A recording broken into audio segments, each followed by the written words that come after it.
All right.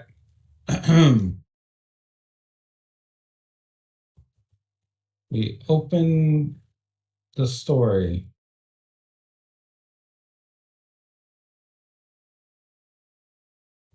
on a group of detectives.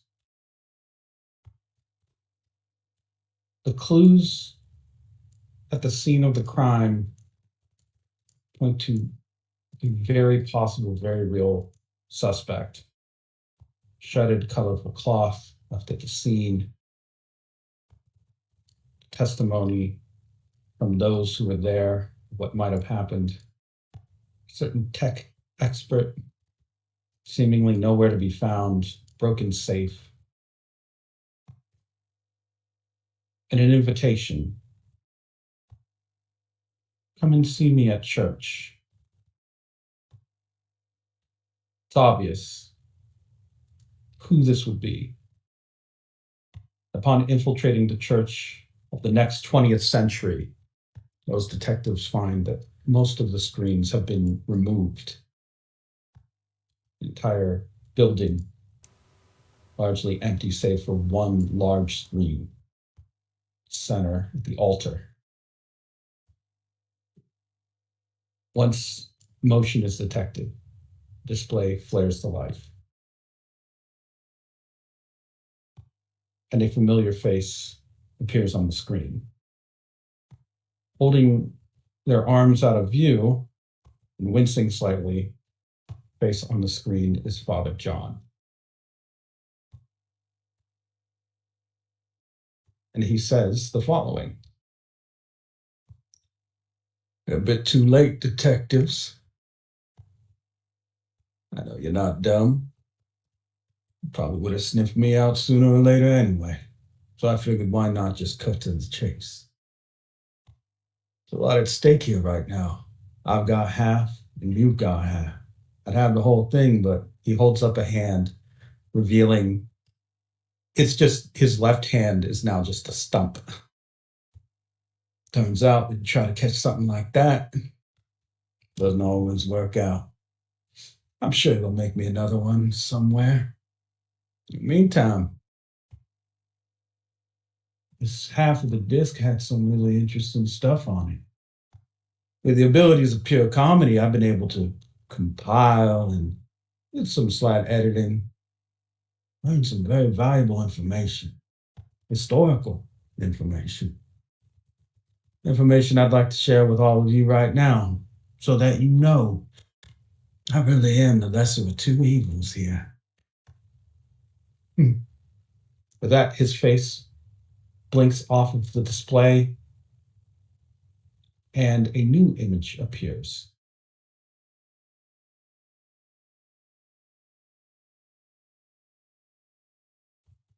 You are now witness to events that have been recorded from a seemingly third person perspective.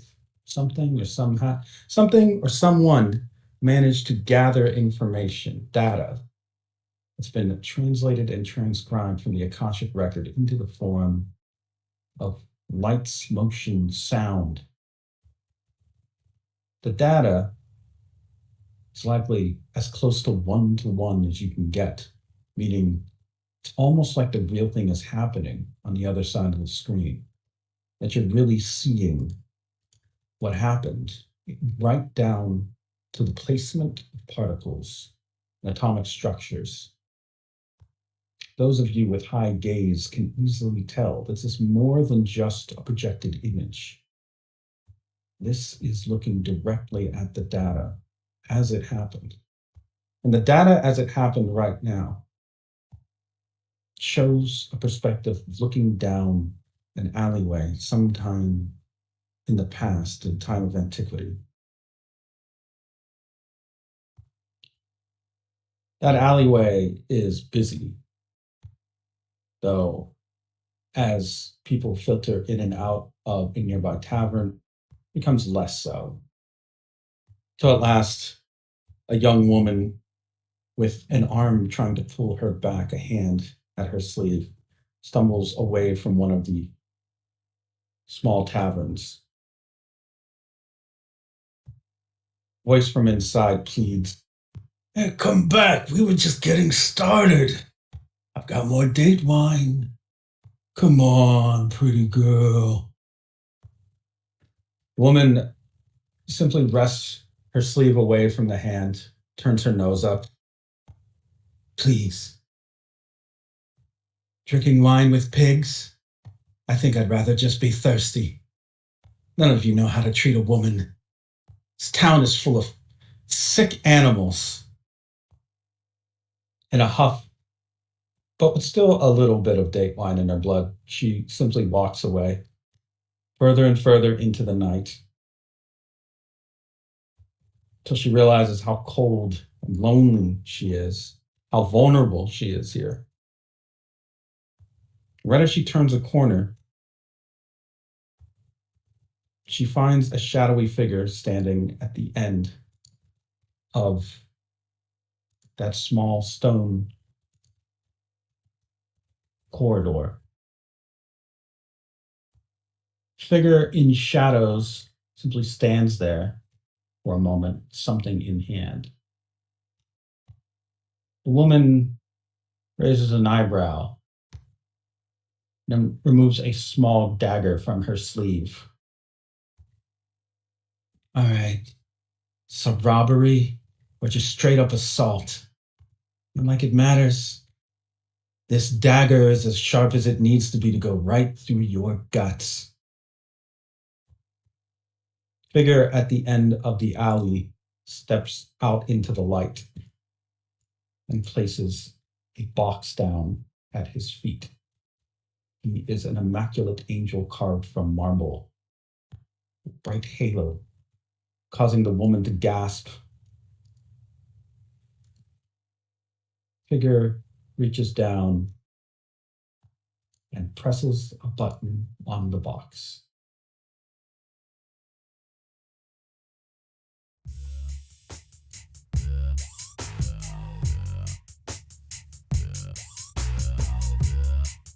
The woman recoils at the sudden sound, but even more so when the angel begins to gyrate and move along to the music. "What is this? What do you want?" The angel spins in place and then points at her and then begins to gyrate again. Then makes a come hither motion. With a slight blush on her cheek, she looks around and then begins to slowly approach this figure. And before she knows it, the two of them are dancing to the music, seemingly the only two people in the world.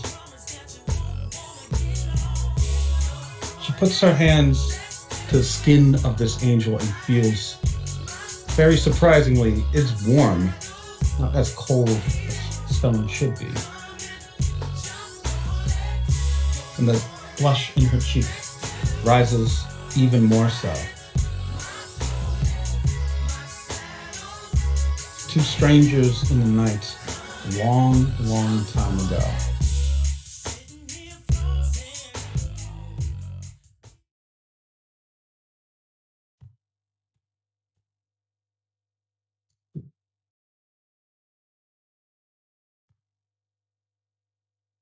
We then come to a small desert encampment. A woman stirs and then screams, sitting up as she does. And a younger man and an older man are there by her side when she awakens. The older man tries to calm her down. "Mary, what is it? Is it another nightmare?" Mary, with now distant eyes, far more hollow than when she was a younger woman, can only smile in pale weakness with a cold sweat on her brow and say, I dreamt of the angel again. He loved me, and he told me about you.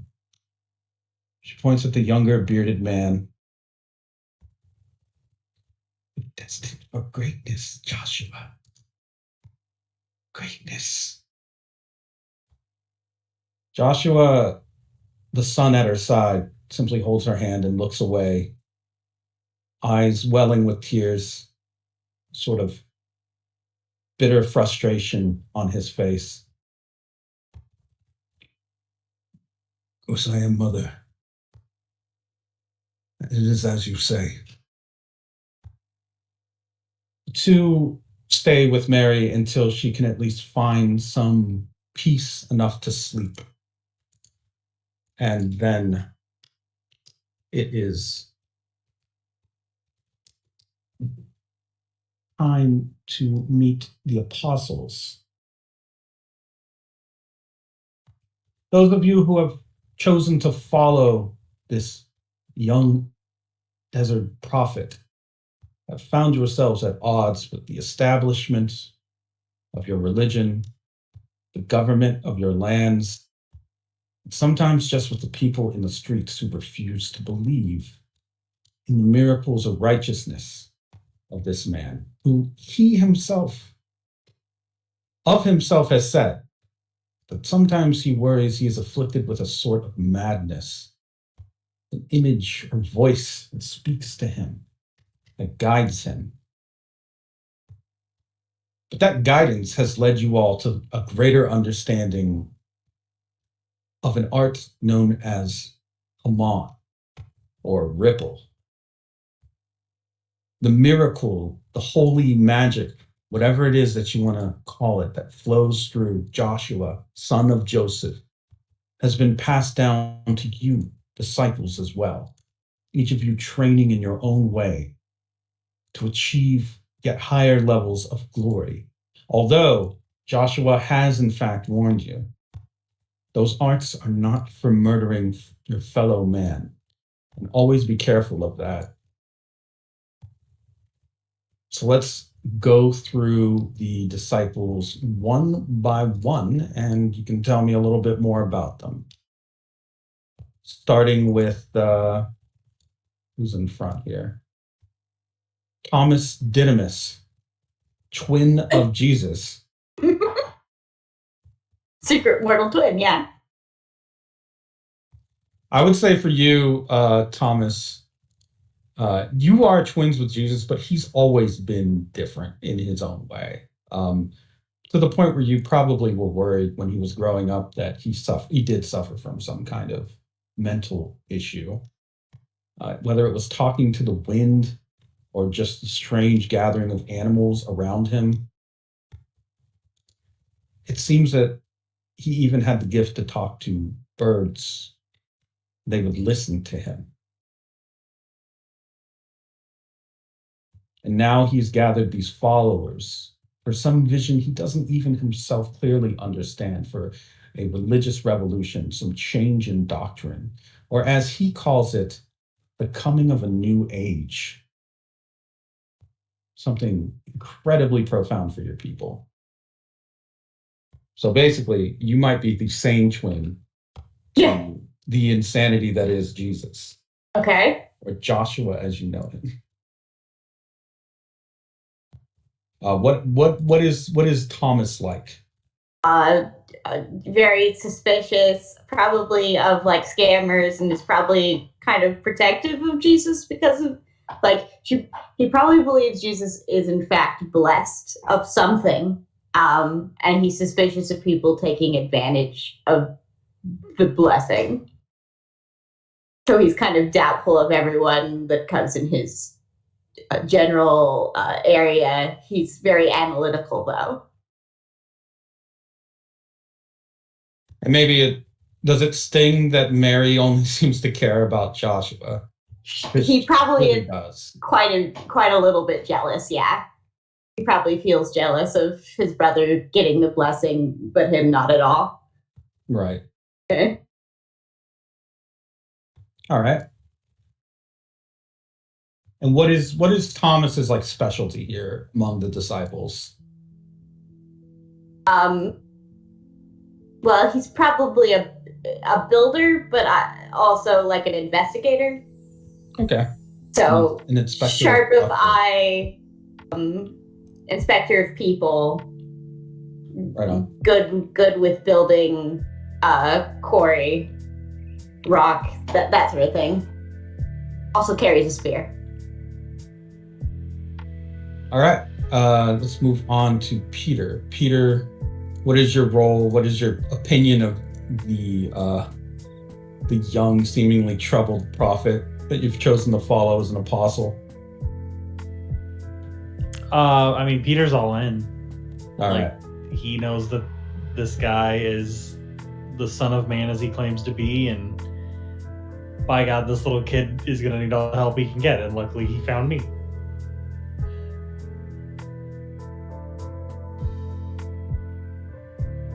All right, that'll work. And what is it that you bring, I guess, to the table for the apostles? Yeah, I mean, before this, me and my brother were fishermen, and now I have sort of fitted into the role of muscle. Joshua doesn't like that so much, but I feel like as the son of man, he should know that men are not always the talking type, and his brother seems to kind of also mimic that of being this really analytical, like, we could talk it out type is how he probably feels about it. And it's just like, no, sometimes a guy just needs to understand what a little bit of cold steel feels like. Not enough to kill. I said I wouldn't do that, so I'm not gonna do that. But sometimes you need a little cold steel so that cooler heads can prevail. Right. Even seeing the sword can sometimes make people reconsider a mistake that they were about to make. Yeah. Right. You have every time to repent up until you're dead. So make use of that time. There we go. Got to drag out. There you go. So we'll just go clockwise on that. Luke, tell me a little bit about your apostle. Luke is more of they think that Jesus is certainly Messiah. They're not totally bought in it. Not totally bought into the whole to the mystique. And they're more about I guess speaking and provoking people. Like they kind of enjoy debates and arguments. So,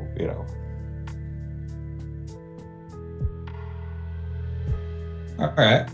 And that's kind of, I guess, one of the things you do there is try to figure out the proper lesson and sort through the whatever mad ramblings Joshua is currently spitting at your group or any strangers.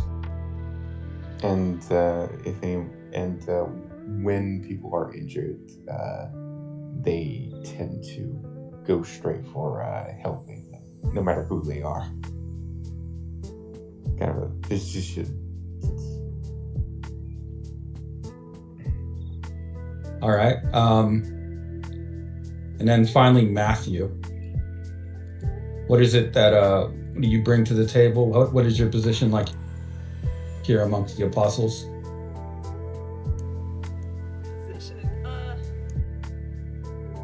Well, one day Jesus walked by Matthew's tax booth and told him to follow him. And Matthew got up and believed and trusted and followed him ever since. And he is, well, a former tax collector, which is seen as basically scum, unpatriotic, outcast. So, how much of a turn it is for Matthew to be following this great one.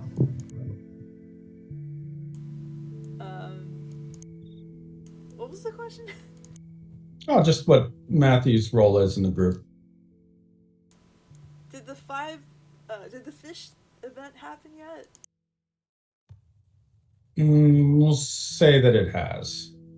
Okay, so Matthew basically is the guy who is reeling, wondering how like 5 loaves of bread and 2 fish fed thousands, and he's here to like record keep because no one's gonna believe a bunch of airy fairy people, but maybe they'll believe him, and people should know.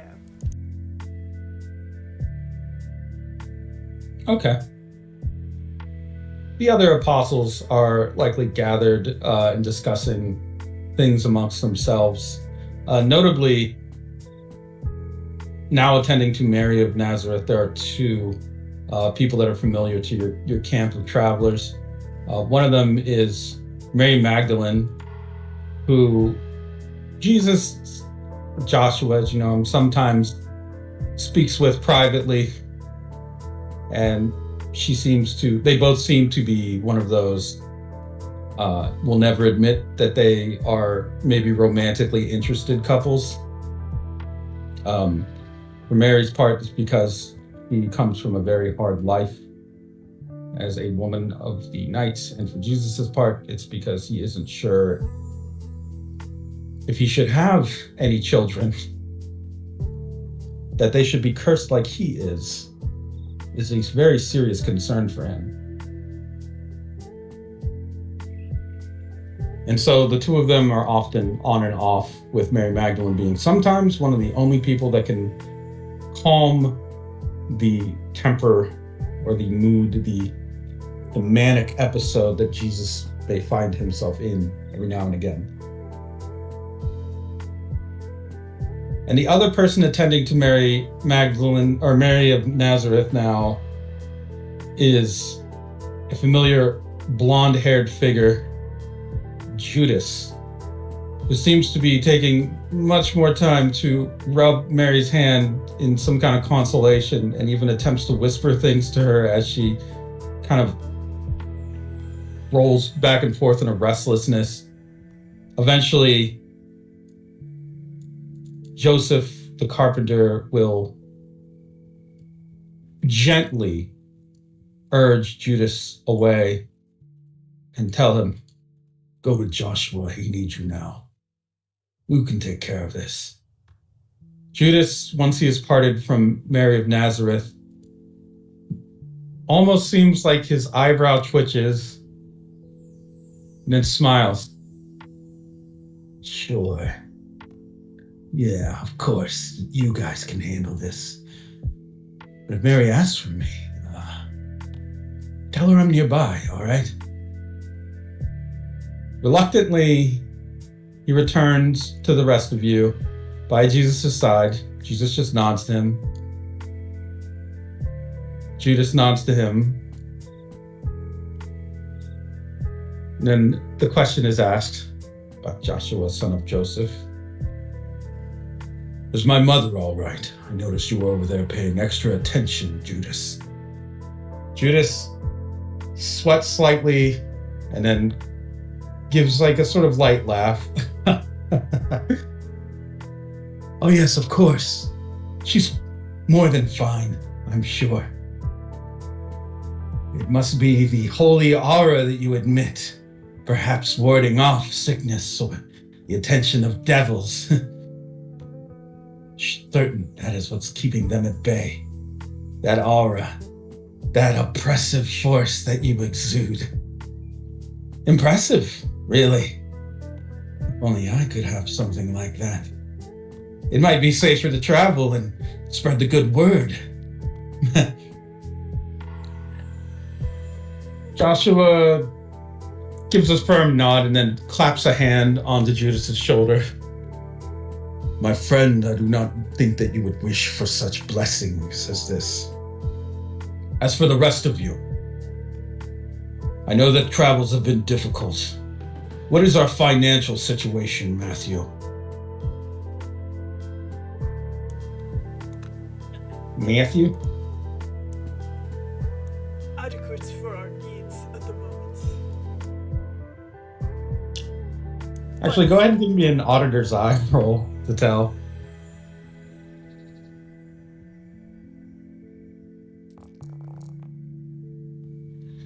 A 6. Yeah, you could tell there are some money issues here with food, lodging, travel.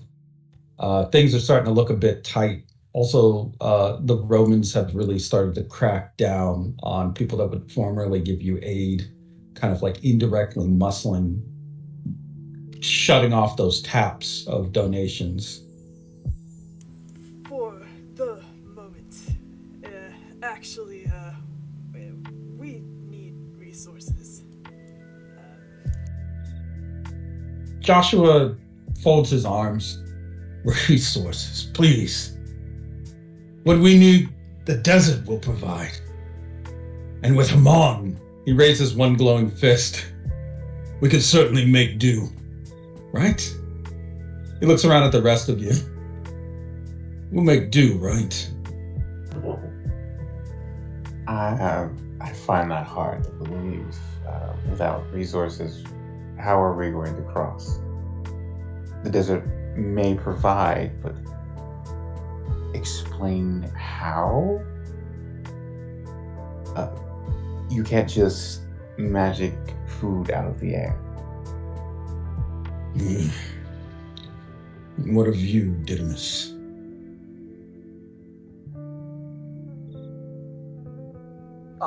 If we will be able to survive this desert?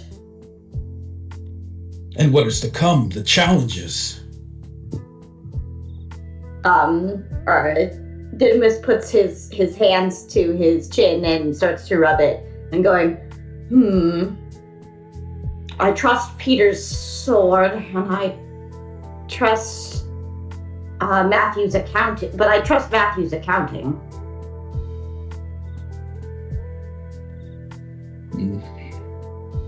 What of you, Peter? Do you have doubts? He shakes his head a little, looks over at Joshua, just goes, he was able to provide as much as we needed with fish and bread. We could do it again with what we find out there. Granted, I'm more of a fisherman, not a scavenger. I don't know what you call someone who regularly goes out into the nothing that is the deserts, but I'm used to a lot more, but I'll make do with what I have been given. And you, Judas? Do you feel confident? Judas smiles. Of course I do. I'm always confident. My rate of survival has been good so far. I don't see it going down anytime soon. Pretty sure I'm always going to make it out of this alive. Oh, but of course, following your path and living within your blessings, Joshua. Joshua nods his head. These financial worries are earthly matters. We will make sure that there is enough to eat for all of you and the followers that we are to gain. It really will be nothing at all. Consider what we have faced so far. Consider the challenges we have overcome. How many enemies we have pacified. Will hunger and poverty really be unbeatable foes? I doubt that. Of course. All of this is a test. And I will make sure that each and every one of you passes that test. He almost stands with a sort of soldier's discipline and posture.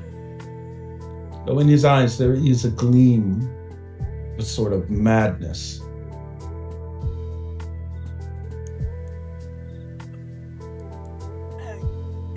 Excuse me, Joshua, son of Joseph, I have to bring it up. There won't be many followers in the desert to make donations. We'll stop at merchant outposts and the towns, the people we are to preach to. That is all that it needs to be done. We will survive this, Matthew. Only have faith. Ah, yes, of course. It may take a bit of a miracle. Yes, it may. But I have faith in such things. Faith that this world will provide whatever it is that we need when we need it most. For over the past few days, I have had a vision, my friends, and I wish to share it with you. In this vision, even in the desert, I saw that there were rivers beneath the sand and dunes, running through the earth, rivers in the sky. And these rivers flowed ceaselessly. In this great flow, I realized that it had enveloped everything. That we were all moving along a direction. Some of us perhaps splitting off, branching, all of us moving in this flow. And I didn't quite know my place in those waters. Feared I would drown. A hand reached down to the surface, took hold of mine, and its name was Love. He stares wide-eyed, and that is the vision that I have been dreaming of night after night.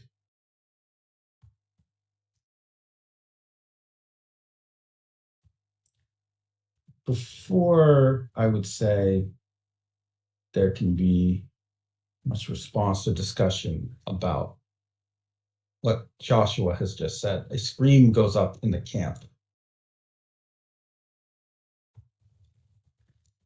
And it's coming from the direction of where Mary, Joseph, and Mary Magdalene were just lying, just recovering. Without a moment's hesitation, of course, Joshua goes running. And assuming that you all will follow, Hot on his heels, yes. you arrive to find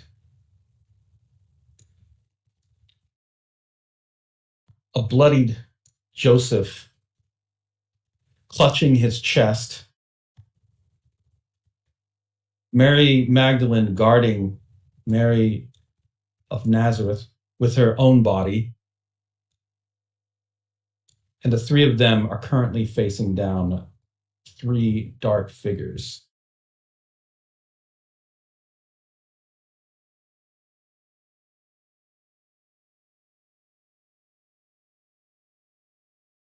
In the night, this trio seems almost like they are cut from the same material as the darkness itself.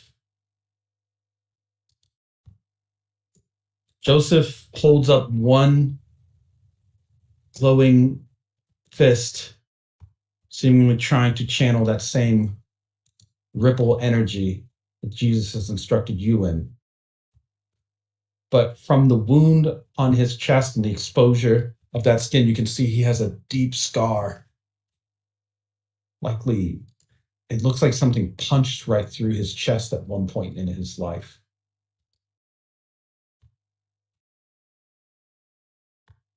The trio stands pretty much over the figure of Joseph, each of them snickering. Who goes there? How dare you?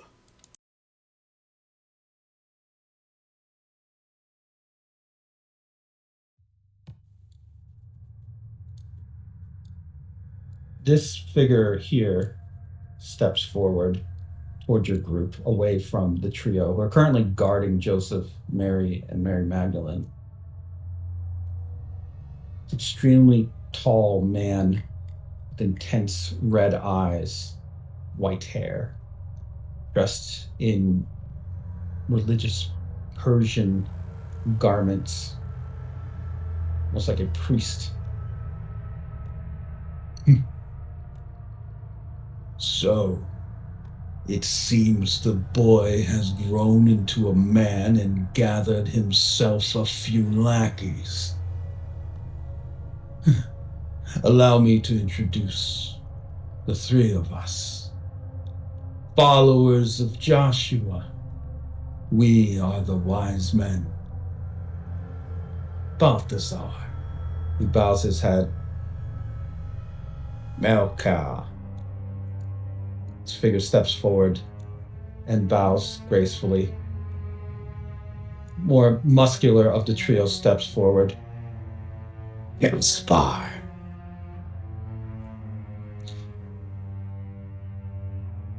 Many years ago, we were tasked specifically to gather him. Balthazar points at Joshua, but the old man got in the way. Fought us to a standstill until the sun came up over the hills. He was brave and strong back then, but time turns every man into a mewling pile of regret. Balthazar opens his mouth and reveals very sharp fangs. We suffer no such weakness. Now we come for you, Joshua, so that you may claim your rightful place, so that you may be with your father. Join us now, or we will slaughter every man, woman, and child in your encampment. We will spare no one.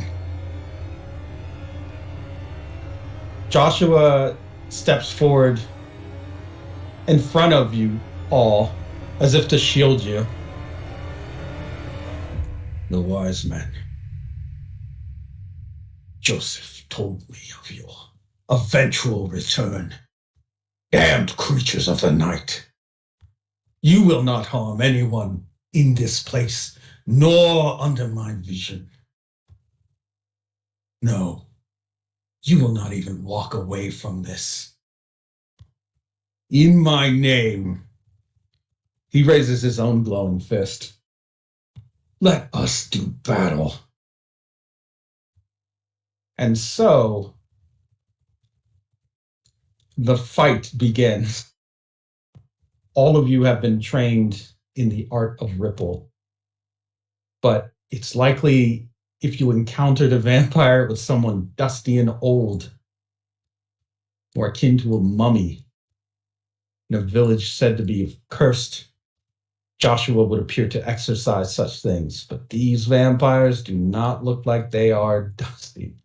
They look like they are very, very, very well maintained undead. Fresh.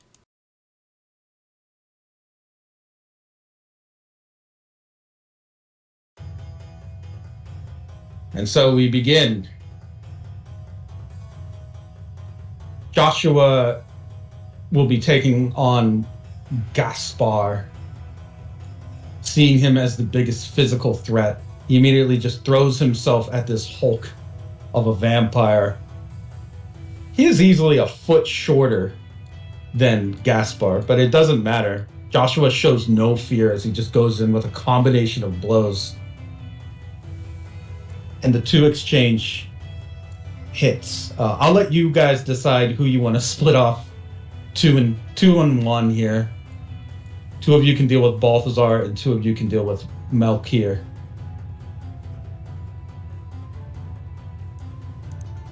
Which one seems more suspicious? Oh, it's Melchior, easily. He looks like he's practically like already half shrouded in shadow. Okay, that one. I fight that one.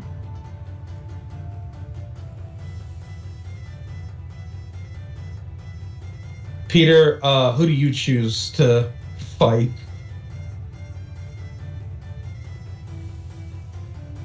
You also have Judas here to help. I think I will also go after Melchior.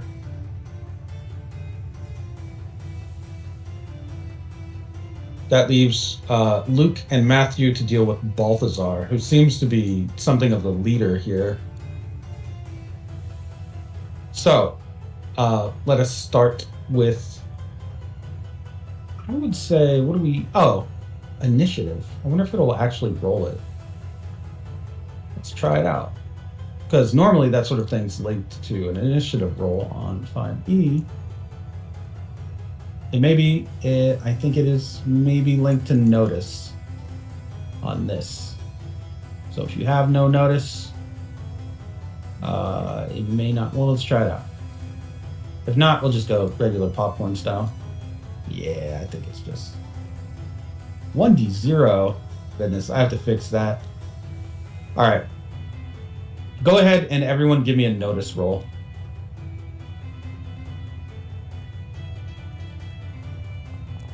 Determine who goes first. Jesus. 5, 2.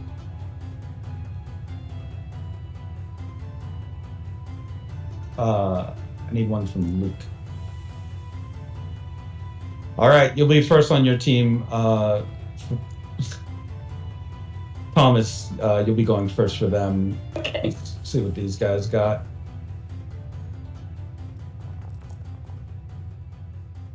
Jesus.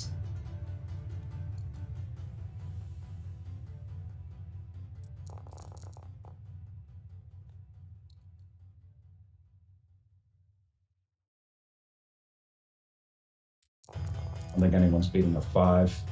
Yep, okay. All right. You're up first, Thomas.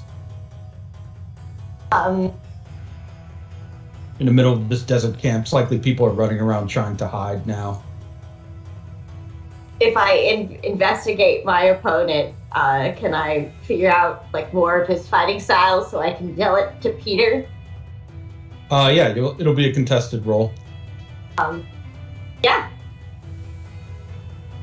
Go ahead and give me an academics roll then. Or, I'm sorry, investigate, I think is actually what it is. Yeah, go ahead and give me an investigate roll.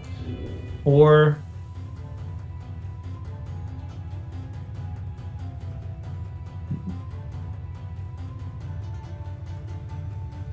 Okay, it's gonna be this. A 0. You succeed with style. You notice that he looks like he's already going to move towards a darker area, and he seems to be moving towards someone in your camp that's old and sickly.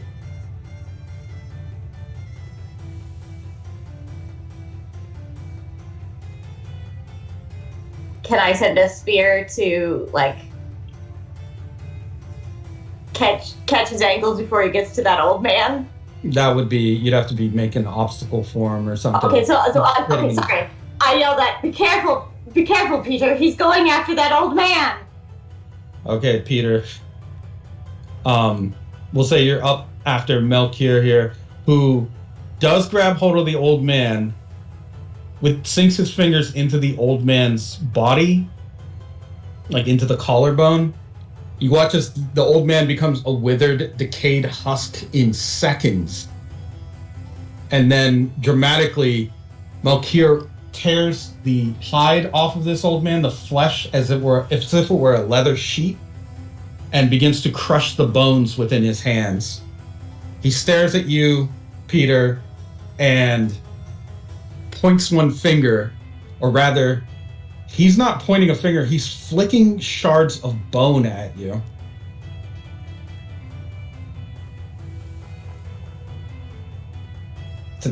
Jesus, I think I have to tone that down. That's an 8. Incoming attack as he shoots a bone shard, trying to aim for your heart.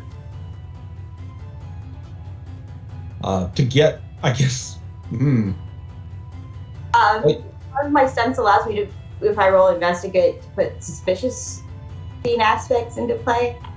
Okay. Peter might be able to use it as an info for free, I guess.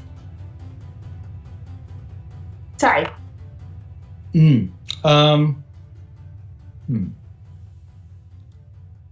I think that applies to your roles. But I mean, I don't know what. the scene aspects are, I mean, desert, night, apostle encampment. We'll say I'm supposed to. vampire ambush, nocturnal ambush. Yeah, I don't think. Okay, go on. I don't mean to interrupt the flow of the story. Okay, Peter. What are you gonna do? You can use ripple in this case. Yeah, I think I gotta try and deflect the bone shards. Yeah, we'll say Just like it. with an 8, he's machine gunning them at you at this Oh, yeah. point. Yeah, I think. I think Peter has to draw his like short sword, and he's had, I would say, probably at this point. I don't know how long we've been training to use ripple, but I feel like he's probably had some mixed results using the sword, like channeling ripple through it. He hasn't quite figured it out yet. Maybe somebody else will. Who knows? But he's gonna try and start blocking the bone shard fragments.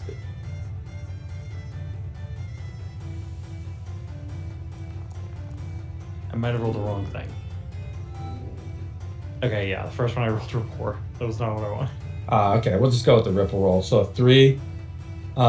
You are able to. I mean, don't forget you can invoke too. Yeah, I'll invoke 1. I'll actually invoke. I'll invoke my own trouble, that I'm ride or die. I'd like to be ride right now, but that very much seemed like a die. All right, so that puts. You also have your right hand of the right hand. You're definitely dealing with someone that opposes Jesus. And he did give the command to it. Well, I guess that mostly counts for when you're doing an attack. But I'll give you the +1 for your defense, so that puts you at an 8. Does that just put you at an 8 even? Yeah. Okay. Then yes, with your sword, though you weren't sure of it, you managed to deflect a spray of bone shards. It is now your turn. What would you like to do here? You have an advantage created by Thomas. Then I'll take that advantage and I will drive my sword right at this creature of the night. Okay.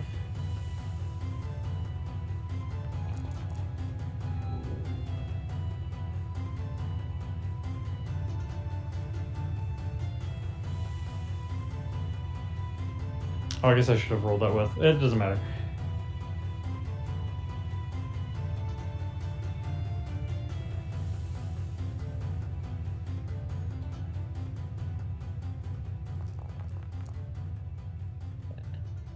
Yeah, when your sword hits him, charged with ripple energy, it actually seems like it shocks him. The blade pierces right through his chest. You succeed with advantage, and if you were to, I guess, invoke the advantage given to you by Thomas, that would put you at 7 above him. So otherwise, he's got an invoker. He's really screwed. Yeah, may as well. It was given to me for this purpose, and it. All right. Let's see.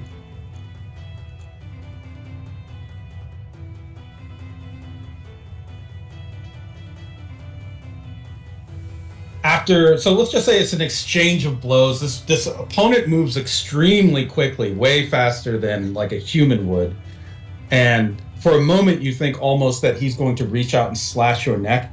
But maybe because of your experience with the sword or just blind luck, you end up in a position where you're just dodging that and impaling him right through the side with your ripple-charged blade, enough to cause him to practically leap like a spring-loaded cat off of the sword that's impaling him and go hissing into the darkness.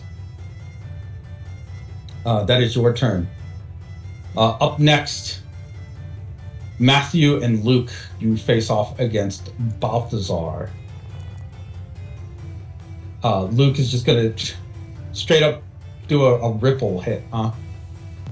Oh, I didn't even roll. Oh, weird. It rolled for you, I guess. Balthazar is going. Yeah. As you guys are like, are you guys just like circling him? Because he's just gonna stand there with his hands tucked behind his back, like pretty much folded. Sure, we'll circle him. Yeah, why not? Okay. He's going to create an advantage for himself. 7. Damn. Actually, he has a stunt for that. That's a 9. No. Yeah, that's a 9. Not a 7. He has a stunt specifically for this. So as you're circling him, you watch his head pivot around on his neck, and both eyes just go wildly into different directions, watching the both of you at every single opportunity that he can, kind of scanning you up and down. You can hear the bones cracking and creaking as he does this. Once he has seemingly learned enough, his head snaps forward back to attention. It is now, we'll say, which one of you rolled higher on the notice thing? Certainly not me. Oh, yeah, okay. Matthew, it is your turn. Okay. Probably, yeah, I'm gonna do basically similar to what Thomas did to try to set up an advantage. Can I use my auditor's eye?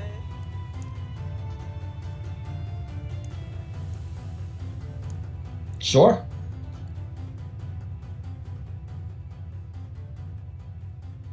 Oh, I forgot we could just use the fate tracker. All right.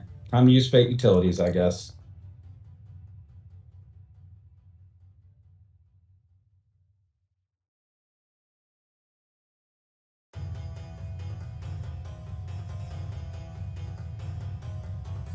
Fate 3. Let's see what he gets.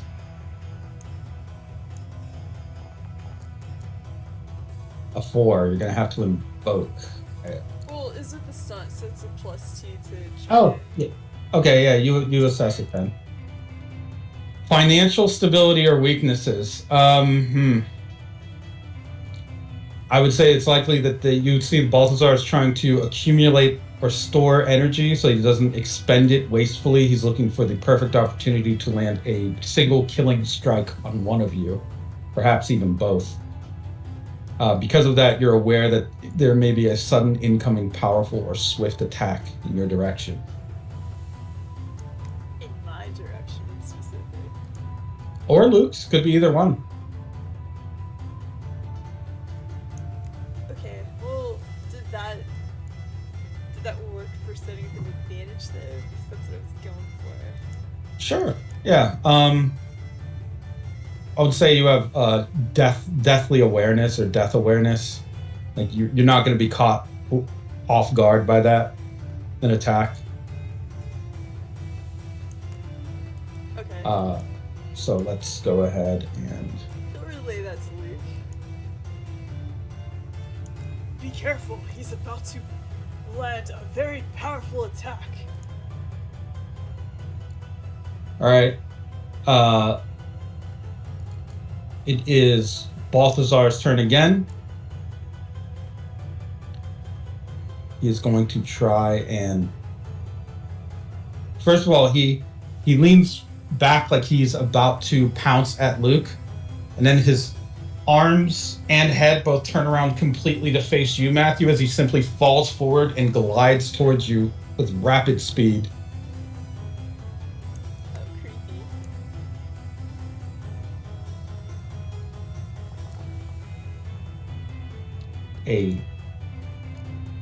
That's also a 9. Oh my goodness. Jesus. Yeah, he's going to invoke his analyzed mortality. You may want to roll Ripple, or So it's an 11 total? no, it's a 9. Okay. Yeah, I guess. See what I have to work with here. Okay, cool. A 3 plus a 2. Alright, I might as well use that. Put you at a 5. I'm gonna invoke one more time.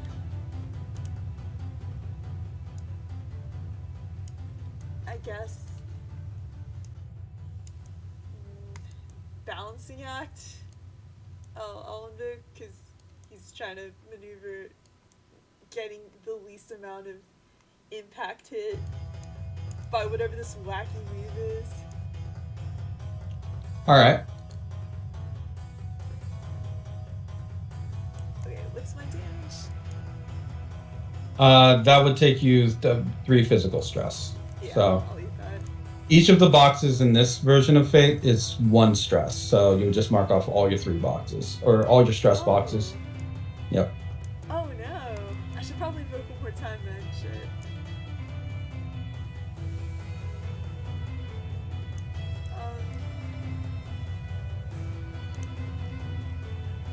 What could work here?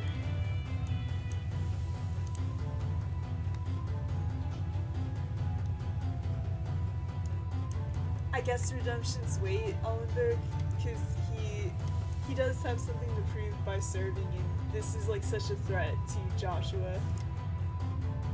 All right. So that takes you to 9, I believe. Is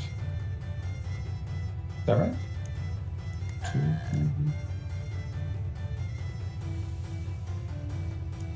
3. Whatever. Okay, then you take no physical stress, I guess.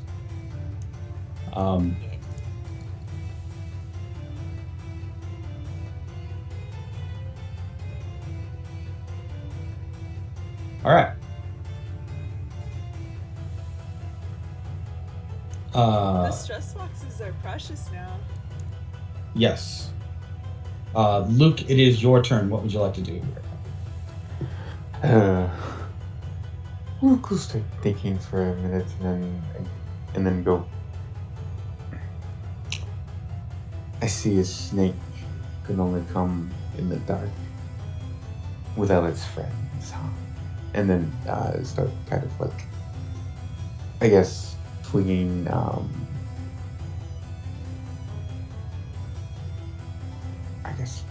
what all was around us? Rocks. Pretty sharp rocks. I mean, it's the desert, so they've been ground down. Then they'll probably grab a couple bundle of rocks and kind of try to infuse ripple into them, and then just ripple into their fingers and start flicking them at both, kind of like Doing a mimic of, or sort of like Melkir's bone machine gun, you're sending ripple charged rocks. Sounds like. yes. All right, go ahead and give me a ripple roll. Or a shoot roll. Either one is applicable. Okay. But I don't think you have shoot. I do not. Yeah. 5. Pretty good.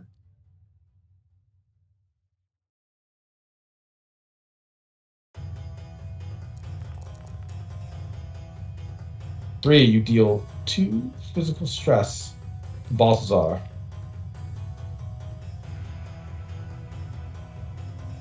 He seems to, once he takes those 2 rocks that start like burning into his body, he begins to ward them off with his bracers as best as he can, currently leading to a bit of a stalemate. Not at all similar to how Peter and Melchior are fighting. It is Judas's turn. Judas will rush over to help Jesus.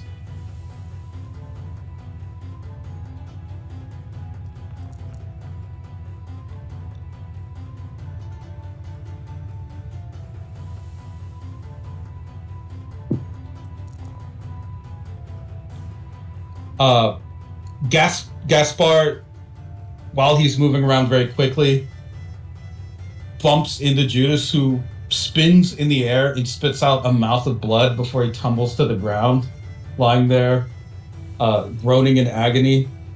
Oh, he's too strong, Joshua. You gotta run while you can. What Joshua doesn't see is and what none of you see on the other side is like Judas is also spitting out pomegranate seeds as he does this. Joshua looks shocked though. Judas, stay down. This is too dangerous for you. Your mastery of Ripple is not yet developed enough. Judas, after he says that, maybe Peter, I would say, could see that his fist clenches tightly while he's on the ground, supposedly in agony and bleeding out from internal injuries. But it's almost like the words that Joshua said hurt more than the nudge or bump that he just got. Judas just kind of groans quietly. Oh, you're right.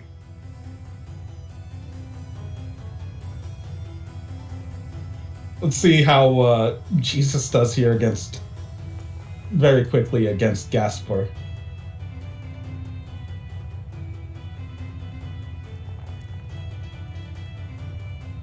The first exchange strikes Gaspar deep.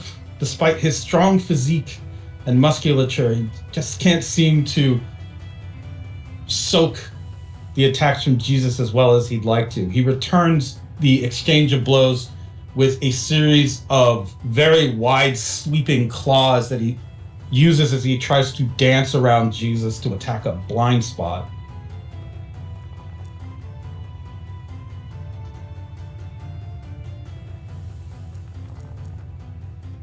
But the two foes are evenly matched, with Jesus using merely two fingers to deflect each sharpened claw strike that comes in from the much larger, much stronger looking Gaspar, much to the vampire's frustration.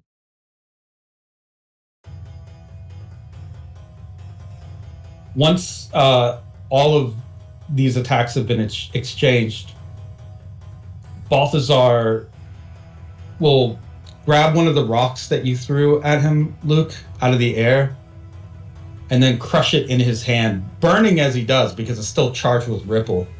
He doesn't seem to feel the pain. Enough! We've done what we have come here for. Malkir, take his woman. Gaspar, summon the dead. Balthazar will turn towards you, Luke, to quickly grab you and shove you into Matthew as hard as he can. Like almost like it's like being whipped by the strongest wind you've ever experienced. And in that motion, he also throws up a great crest of sand. So this is this is not an attack. This is an attempt to create an advantage here. Okay. I'll let you see through it if you'd like. You're gonna have to give me a, let's see what works here. Probably a fight roll, because he just straight up grabbed you. All right.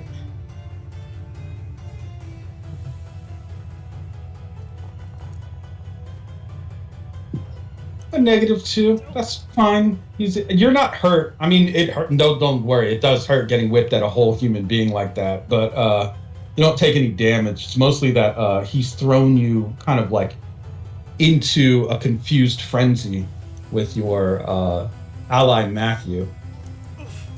Unless you choose to invoke and reroll, of course.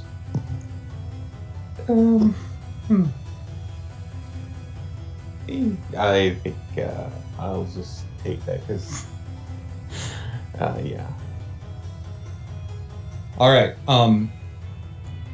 Luke, only too late do you notice then, because he succeeded with advantage, with his other arm, he had grabbed a bag of flour and ripped it open in a spray over some of the torches and lamp and lighting that you guys have here, creating huge spouts of flame that spread over the tents of your encampment. So not only is he now hiding behind sand and confusion, but also smoke and flame as he quickly sprints away from you. Malkir will take that to his advantage as well as he sees the spray of flame and sand. Oh, he's gonna re-roll. That's terrible. He has the aspect that his focus is on the shadows. Please do better. Oh, okay, yeah, that's better. A 6. He's going to use that to his advantage and just walk back into the smoke and darkness, seemingly vanishing from sight entirely. Peter and Thomas, you can both roll notice if you'd like. You have to beat a 6.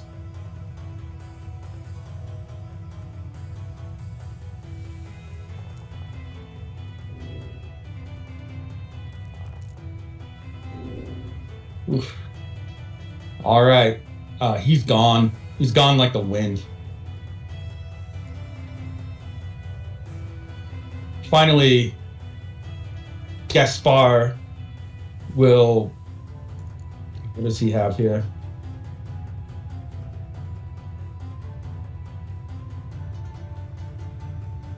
Gaspar will quickly launch himself down near Judas where he fell and attempt to lap up the blood that spilled. He lifts his head and then smacks his lips. Hey, this isn't blood. What the hell? He grabs Judas by the collar. What are you trying to play at, man? I'm thirsty. Judas screams. Joshua quickly runs over and pulls Judas away.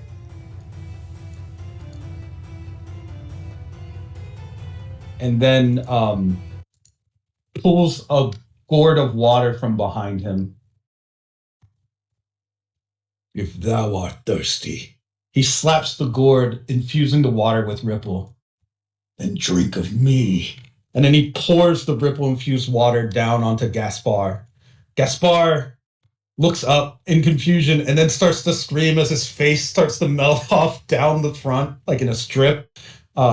He recoils, rolls back, tries to dig his face into the sand, like a dog almost. And then once it's finally out, supposedly, he lifts his sandy, wounded face up. Your face are out. You are son of Joseph. He furiously starts sprinting off into the night on all fours, howling like a jackal as he does. Balthazar reappears from the smoke and the flames, and with one elongated arm as he's going, hooks around Mary Magdalene and flees into the night with her, screaming as she goes. Malchior appears next to Mary of Nazareth, clawed fingers ready, bone chips tucked between them as he creeps out of the night.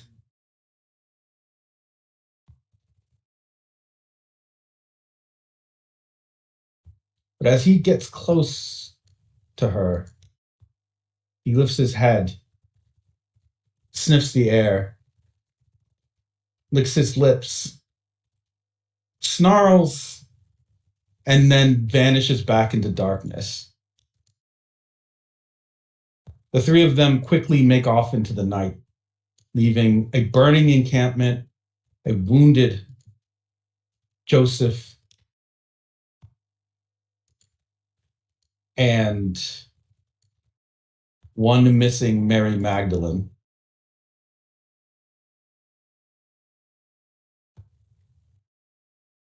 Joseph, at different points in the fight, tried to attack when he could, tried to help out, or at least protect Mary Magdalene, but it's obvious now from his ragged breath and his gasps that he doesn't have the lung capacity to properly use Ripple like he once did. And with the wounds that he's taken from the rapid ambush of these three vampires, he is actually in very, very bad condition. Joshua, can you help him? Joshua rushes over to Joseph. It's like he didn't even need to be told. Thomas, this is also your dad, so... Yeah. Yeah, you're like the figure that you've like known and loved that raised you. Unlike Mary, Joseph always showed you equal love. You show great love for Joshua as well, teaching the two of you the art of Ripple, something that had been passed down from his ancestors and then to you. He told stories of ancient tribes possessing godly power to fight back the enemies of the light. But as he lays there in the sand, bloodied, gasping for air, It's almost like you wonder if it did anything for him at all in this moment when it counted the most. Joshua, without hesitation, starts to try and heal and seal the wounds with the glowing energy of Ripple concentrated into his palms. But Joseph waves the hands off, pushing Jesus away. These wounds are too old to be healed that way. I've been using Ripple to keep myself alive, boy. The three that you saw just now, assassins called the Wise Men, agents of a great evil. So long ago, on this very day, I took them all by myself to protect your mother. They wounded me. A great hole was punched through my breast, right through my lung. I will not be living through this night, Joshua, Thomas. You must save that girl, and you must protect Mary. I can't do it anymore. Oh, sons, I can't protect you from God.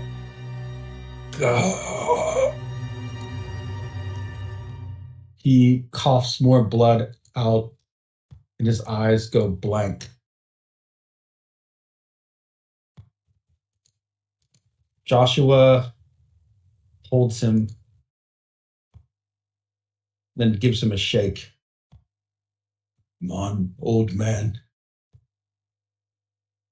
Get up. Joshua, son of Joseph, commands you to rise. So rise. Won't he get up? Thomas, you must assist me. Lend me your strength. Breathe like he taught us. Despite everything, all that he's channeling into his hands, and Joshua is no slouch at using the Ripple. He cannot raise Joseph from his state. Could it be that he's just too tired, Joshua?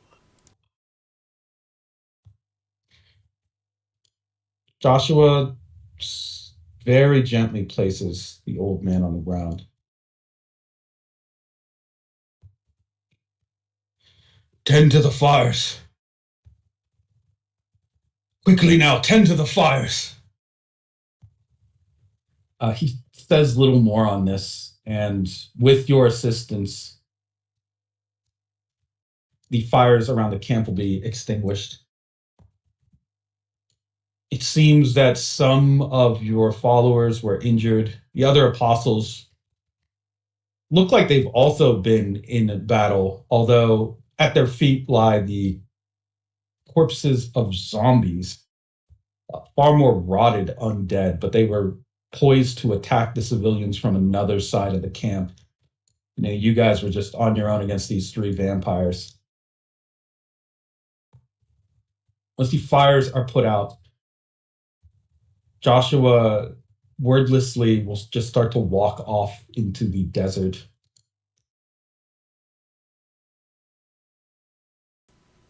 Wait. What? Where are you going? We need to go get...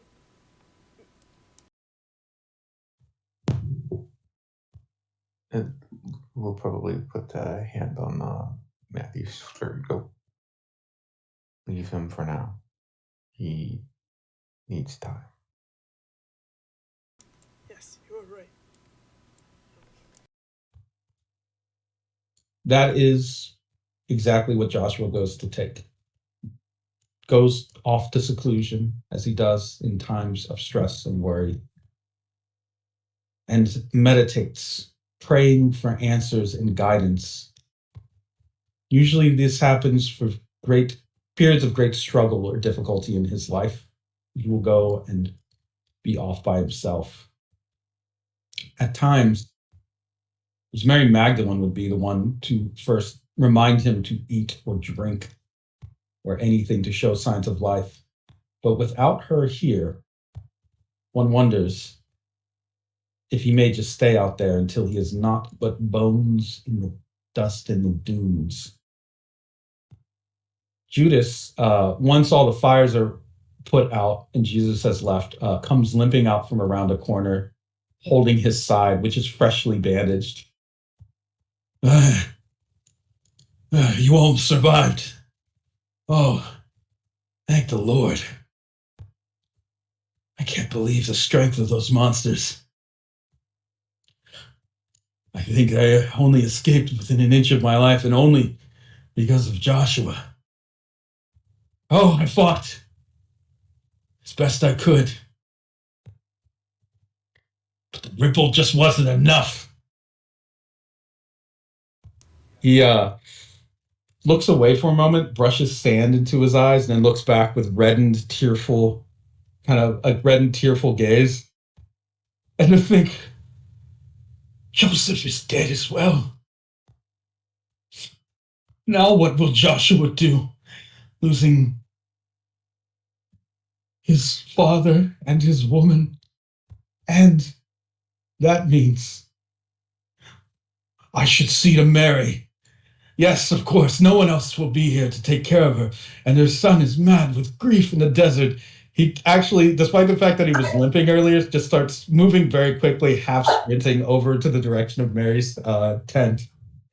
If he goes past me, can I check him in his bandage like side? Oh yeah, 100%. Like just to like definitely just like in the same way that it would just be like a shoulder tap. Like I'm checking him in this injury. You give me a. I'll let you. What do you got here? You got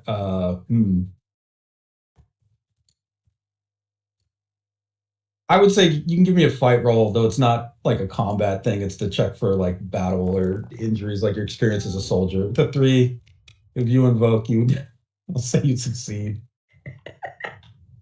Then yes, I will do that. Okay.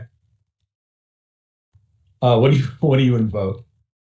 I guess this one's easy. Righteous Steel or Fisher of Men or Foundational Rock all kind of like stand good for Yeah, that. I was gonna say Righteous Zeal.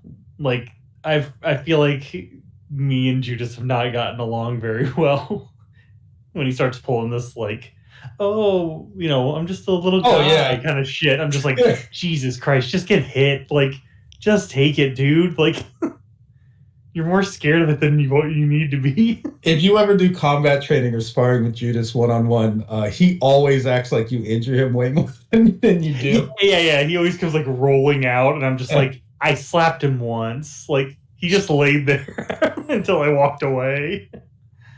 You shoulder check him, and as you do, part of the binding on his bandages like slips off a little, revealing that there is no injury beneath them.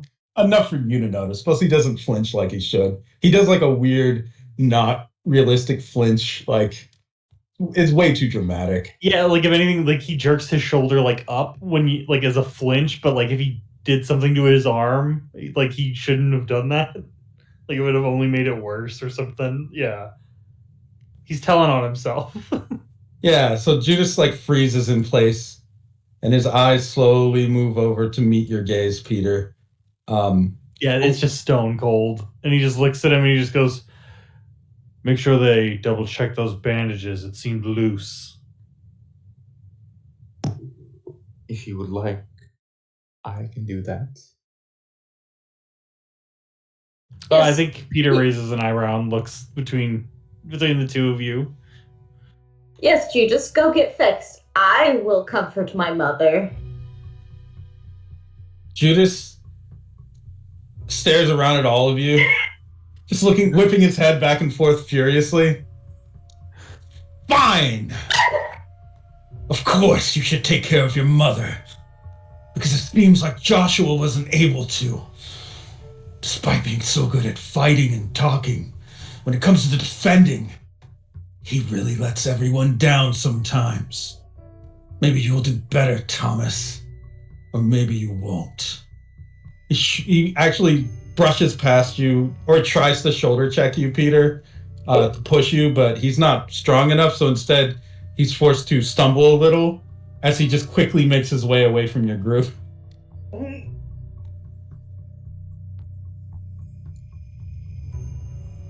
Yeah, I think I watch him go, like just pinch the bridge of my nose, like take a second, and just.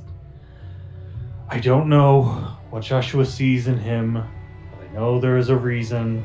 I just wish it was apparent, like it is in the others, like ourselves. Thomas, you go to check on your mother. She she looks over at you with that sort of blank expression that she has in her token, and then smiles. Thomas, where's Joshua? She doesn't even register that Joseph is dead.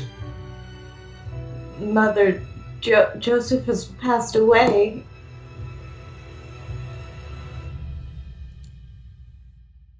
When you say that, you watch her face twitch and the smile fade away.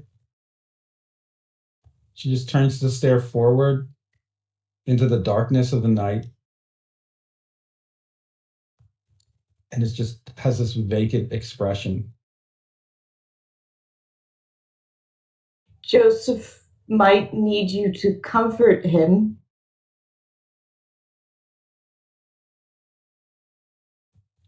She just stares and keeps staring. Why is this not right? What's happening? You can kind of watch as the sanity begins to drain out of her face.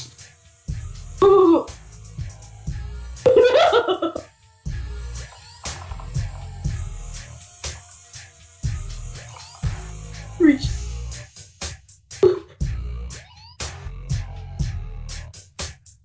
I try to grab onto Mother's shoulder. Mother! It's a beautiful night. So cold. Mother, please wake up, Mother. Who's that beautiful stranger? Your children need you, Mother. She looks at you, Thomas, and just smiles and grabs your shoulders. He's still out there. I have to go find. She tries to get out of her bed, but simply falls to the ground and starts crying. Oh, Wait for me. Gabriel, I'm right here. Thomas is very stressed out. Can I go help Thomas and Mary? Yeah, of course. Mary she's not strong at all. She's very kind of frail and a little sickly, I'll say. I think she would like do the Princess Carrie and pick her up to like wherever her tent is or whatever remains of her tent. Peter, how much experience have you had with dealing with, we'll say, the elderly, for example?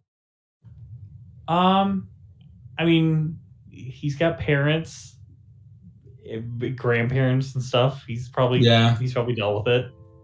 If you've ever carried like a grandparent because they had fallen or you needed to get them to bed, Mary feels about that light, though she's a woman much too young to be that underweight. And as you're carrying her, the madness and frenzy seems to leave her eyes and are replaced with gentle tears. She seems to be reaching for something, but it's something in the sky. I mean, you've also seen people much older than her begin to lose their mind. And that seems like what she's going through. Yeah, I think he would kind of notice all that and look to Thomas and just go, she's clearly in shock from all of this. Bed rest is what she needs.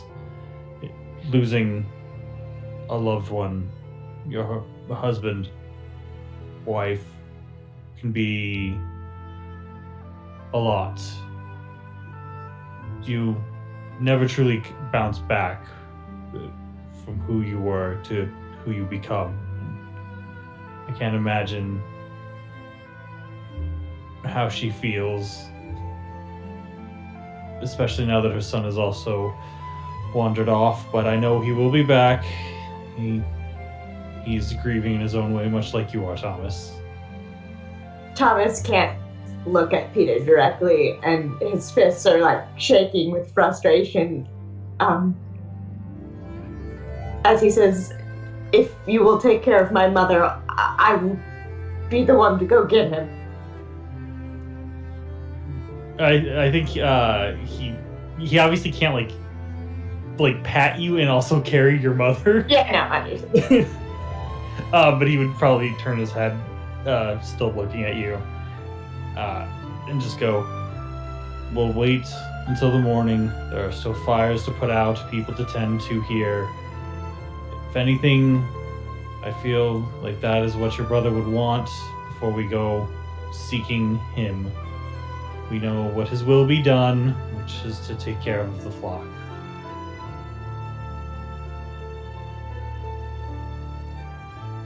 I will retrieve him from Mother. I leave her in your care. You're one of the few men I do not doubt, Peter.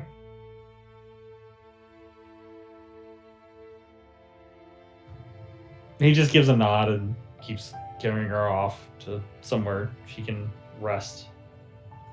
It seems the only place where she can find comfort is hidden away from the sky. So maybe in one of the few unharmed, untouched tents. Once she's out of view of the sky, she seems to calm down and eventually falls to just a feigning sleep. As for the rest of you, Luke, this is a pretty dark time, I'd say. Joseph has been with you all for quite a while, traveling as Mary's seemingly guard and attendant. It was a relief when Mary Magdalene joined your group because the burden had been quite great on Joseph over the years, as it seemed like Mary was only getting worse and he was only getting older and weaker in time. And the mood in the camp is also quite dark, as there were those who were injured with burns.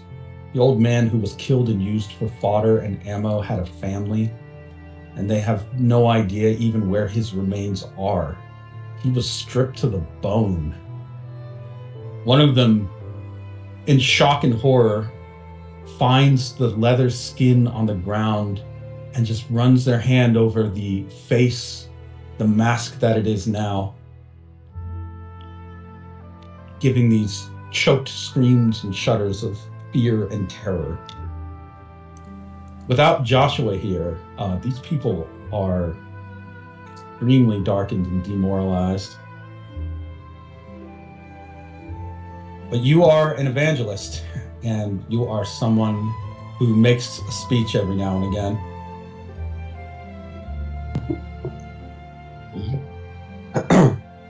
We'll go over to the grieving family and gently lay a hand to go.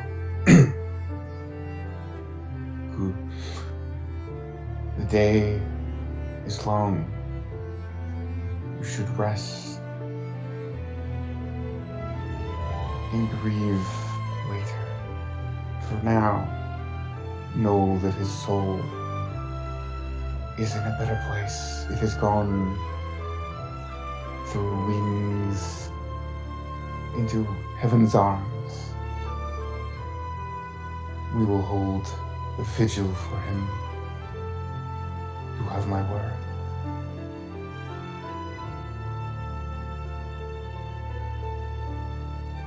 Okay, go ahead and give me a rapport roll. Just trying to beat it 2. You can use your evangelist justice, I'd say. Okay. Stunt.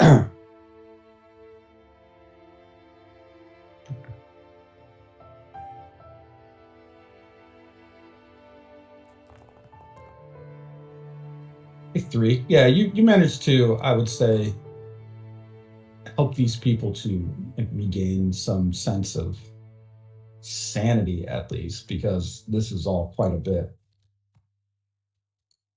And because of that, most of the people in the camp won't flee in the night. Matthew, as for your role here, you're the accounting person. You probably take care of inventory too. Go ahead and give me an academics roll with what you got here. One of your stunts, whichever one you want. You pass anyway. You managed to, I would say, take enough inventory. Maybe it was through your shrewd storage methods to try and keep your supplies free of pests and any kind of thievery that might have occurred of people getting into the food and the water and your rations and everything. But because of your quick thinking and your shrewdness in these matters, you were able to help your encampment avoid complete disaster once the fires broke out. And it is obvious that this has also an effect on the camp's morale because many of them were worried, quite worried about food and water, and are relieved to know that it is intact. Yay, stability. As for Judas,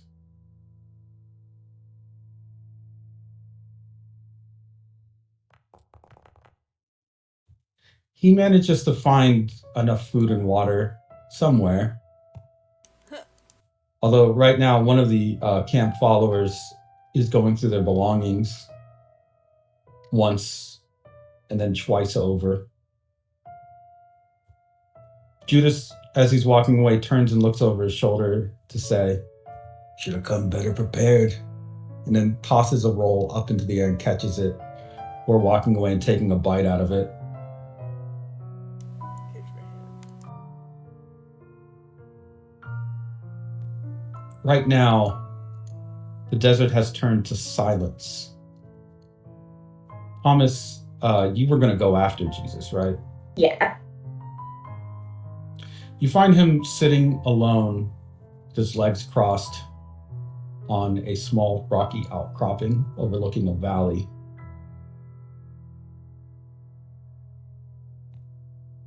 Thomas will sit down next to him and wait until he is acknowledged. Joshua will look towards you and back over the valley. It's obvious, isn't it? They wouldn't have taken her alive unless they wanted to use her as bait to try and get me to rush head first. Oh, on my spirit that says that I should. But for some reason, I watched the sky for signs. I saw a star falling in the distance. I think that is where I should go once we bury Father. That falling star will lead us towards those enemies of ours, those adversaries. More importantly, I think it will lead us to something greater. The reason for our adversaries, I think. The cause of everything, Thomas. Of mother's suffering, father's death, and perhaps even the suffering of this world. What if it were just over there? He points into the distance at the horizon.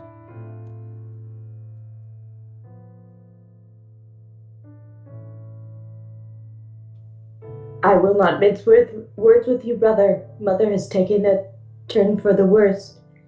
But my soul says we must travel out just as yours does. He nods. Then we will.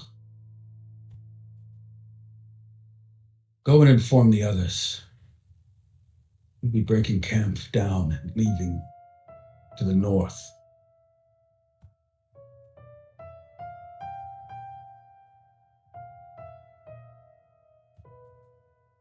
And Thomas, Yes, brother. I love you.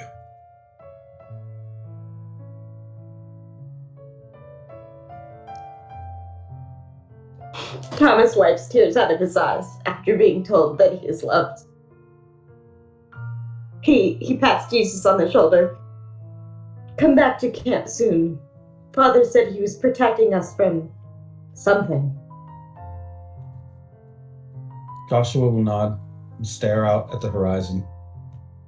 Just a moment more. I feel as though once upon a time, days were like grains of sand, and now they feel as rare as gems, each one leaving quicker than the last. I'll be there in a moment. On that, you may be able to rely.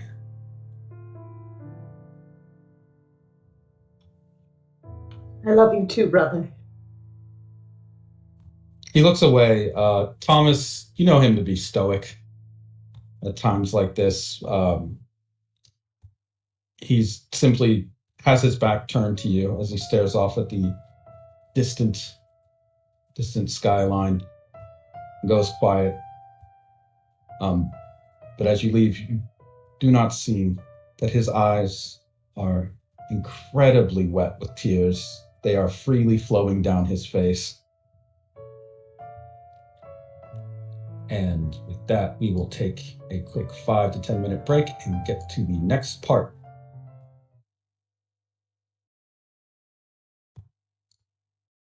Break time. Break. Yes, manly tears all. And let's put on our commercial break. Oh no. Oh no. What is it? It's the present shredder game. Destroy unwanted gifts and make new memories from the mess. Glue included. Sharp claws help you to slice and dice presents that are not wanted in any way. Relatives you've never heard of give you the ultimate satisfaction. Destroy those gifts. It's the present shredder game. Adorable. Thank you, Dorvo. Thanks, Dorvo. Thank you, Dorabo.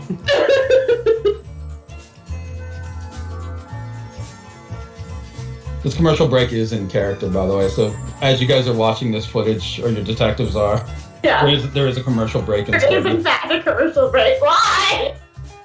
Wait, what? Just looking around. I feel this. Cody, like, trying to bang on the thing, like, is this real? I think this disc is corrupted.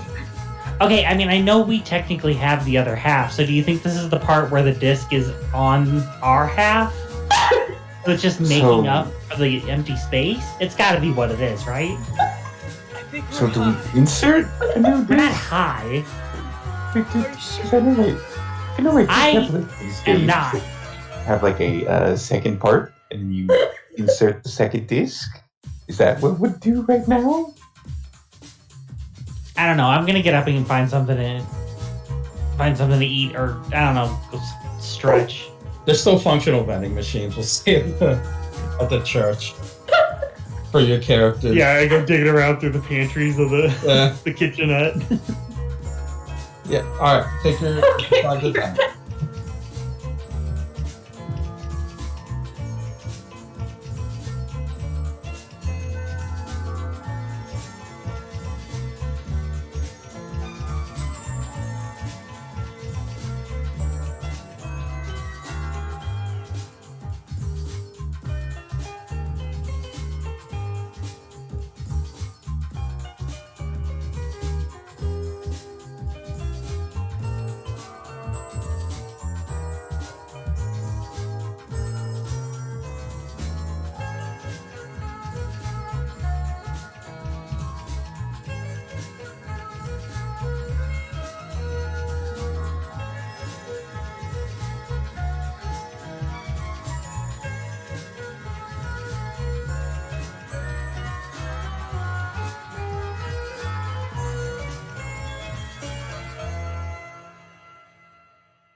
Well, that's pretty important. I'm back. Yeah, we're all here. I haven't heard Claudia yet, but I. I am. Oh yeah, there she. Yeah. All right.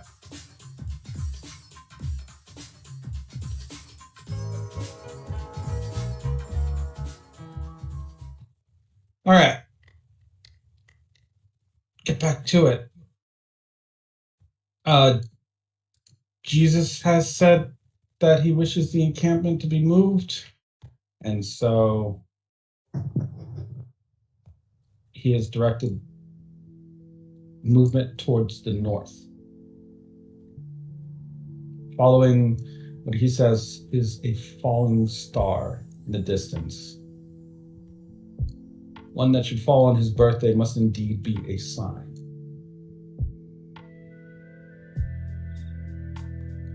As you are traveling along the roads to the north, however, you see that there are a few Roman soldiers milling about on patrol in this area.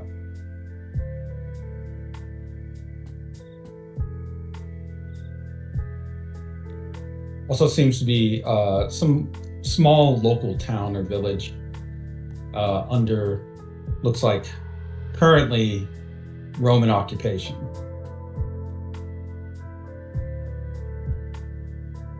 These soldiers that are currently active in the area seem to be acting under the orders of a figure you have likely heard of, detached and out in the field, seemingly on a personal mission.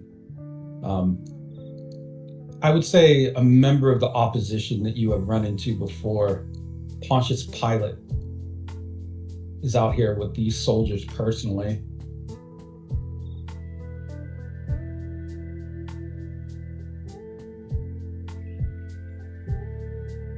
Pontius Pilate hates your group, specifically your group. In the past, it's likely you've defeated some of his Roman soldiers under his command, and he is a bit like the Sheriff of Nottingham to your band of merry men. So if he catches you out here, he's definitely going to cause trouble for you at a time when you really, really don't have a whole lot to spare for jerkwads in government positions. So I'll let you guys decide how you want to maybe try to get past this very small blockade here, what approaches you might use, that sort of thing.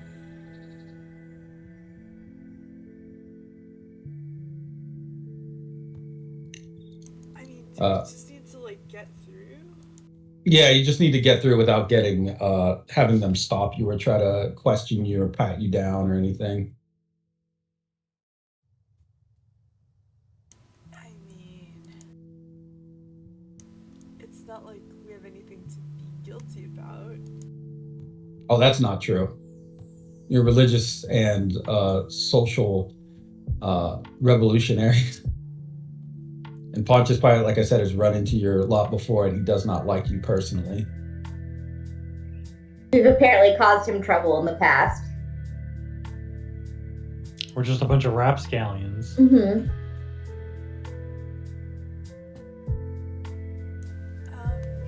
Well, just maybe we should just be honest and tell them we have a hostage situation we're trying to deal with. But I probably won't believe us. I feel like that's just going to make him zero in on us more.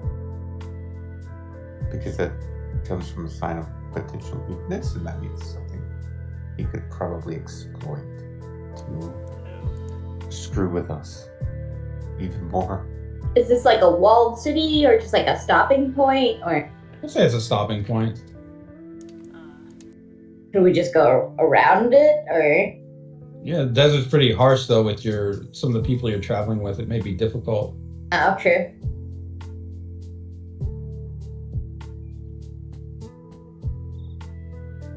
Are there any injured people here? Sorry, any what? Any injured or sick people? Yeah, likely so. Medical supplies are probably being, we'll say, bogarted by the Roman detachment that's currently deployed here.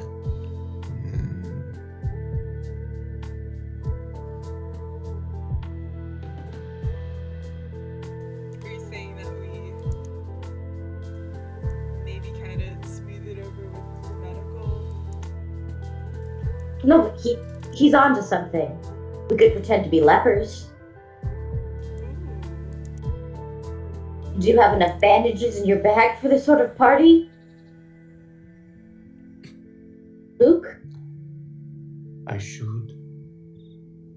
Judas rolls his eyes. If you're gonna pretend to have leprosy, you gotta do it like a professional. And what is your advice on that, Judas? All right, whatever. You guys would be lost without me, so now's the time to admit it. Especially you, Peter. Oh, great. Judas, please enlighten us to your methodology, please. See how he rolls. 3. He's gonna invoke that he is his focus is on survival, turning that 3 into a 5.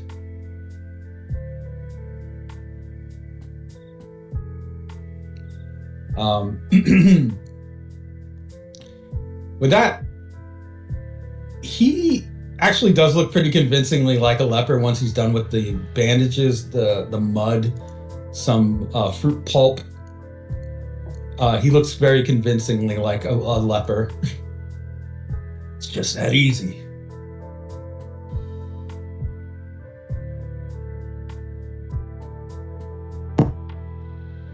Thank you. That is actually very helpful. Judas smirks. Pretty smug about it.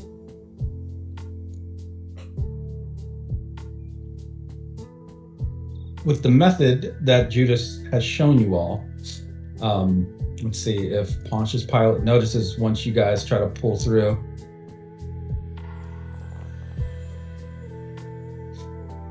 No, just one short. He at first seems like he wants to say something to his men as he notices your group moving through town. And then once he sees the signs of leprosy, he quickly covers his face with his mouth. Oh no! This simply shall not do! Quickly, make sure these lepers depart as soon as possible.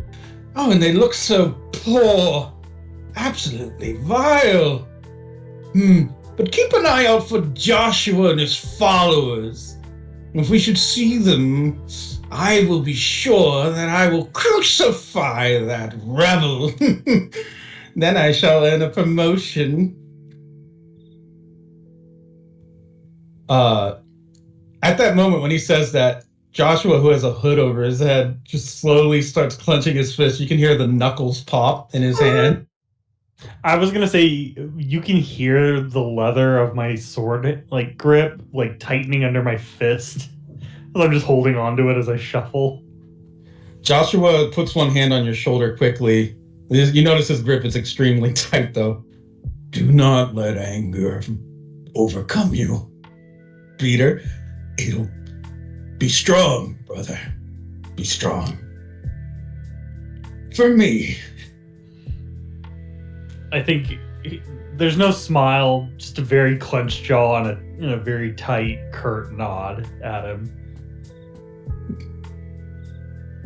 With that, your group is able to move through without being bothered. The soldiers actually make room for you because they do want you to leave as soon as possible.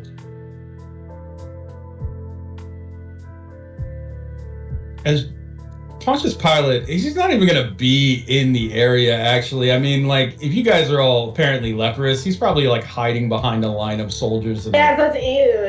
yeah, watching from a balcony. The look of sheer disgust on his face once he's there. He's far away enough. Nice. But your travel through leads you to I would say, another small encampment further up the road. This one, seemingly the soldiers have already passed through, so not a big deal. Matthew, why don't you go ahead and give me? I would say you're the money person here, so get some supplies, restock, make sure you have everything. There are merchants here that are doing business. One, it's pretty thin, pretty thin amount, enough for survival, but this is all like probably like it's been picked over at this point, or if there's anything more valuable, they're not offering it. Maybe holding it off to sell after those soldiers leave the town you were just in, and they've like devastated the local inventory. You can tell they're holding back. You're used to this as a former tax collector. It's a strategy that people will use in light of military movement and occupation. Oh. Yeah, I don't know if we're gonna see combat again, so I'll just go with that. All right. With the thinnest of supplies, your group is able to reach a set of ruins. Let's see if I have the picture for it.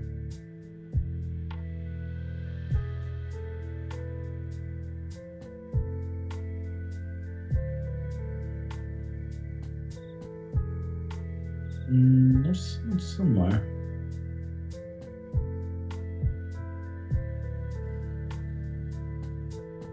Wow. I thought I had it, but it's not there. Okay, well, that's fine. You come up upon a ruined temple.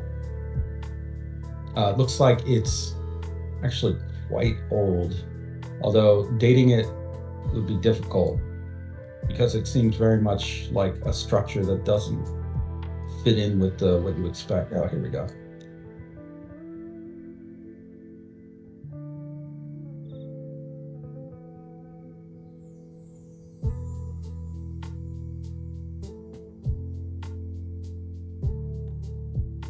The closer that you all get to this structure, the more I would say of a sort of pressure you feel in the air.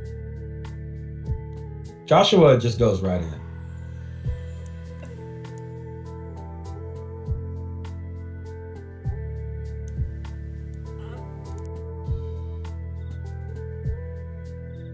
Well, he's not allowed to fight vampires on his own, so we're following. Yeah, I push on. We all go in. You all go in and find that indeed the interior is one of ruins. It seems like this place is ancient. Joshua searches for any kind of light source inside and finally happens upon a stick with ease and a little cloth. You can turn it into a torch sparked by ripple. Once he does, a figure becomes illuminated in the darkness.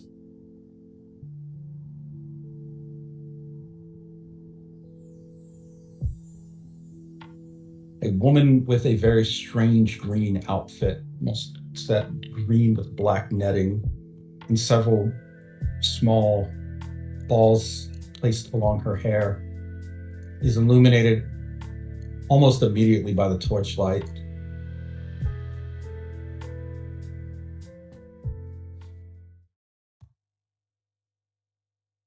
Like your opponents before, she does not feel like a living person. Just in her presence, there's an intense sort of air, I would say, of death.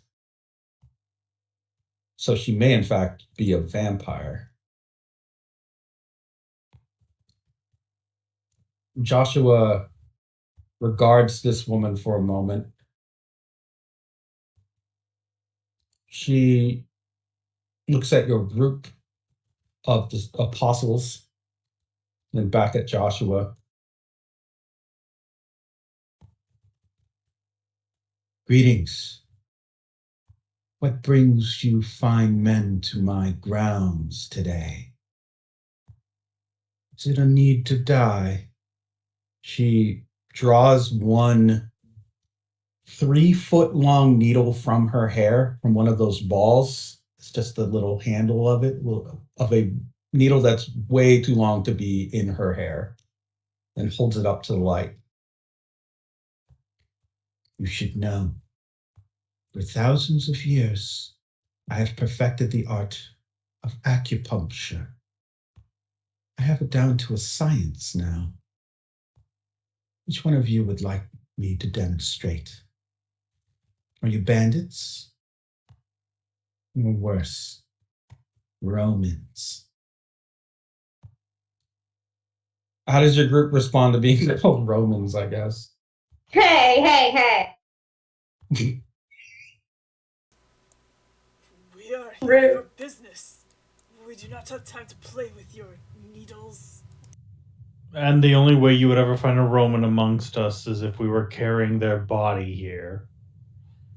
Joshua looks back at you, Peter, and just kind of like gives you a stern look, man.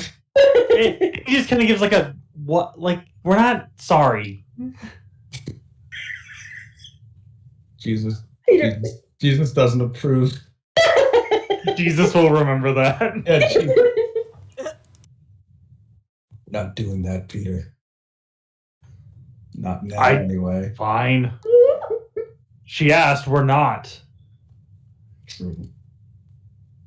No, we are not Romans. We have followed a sign, an omen that has led us here.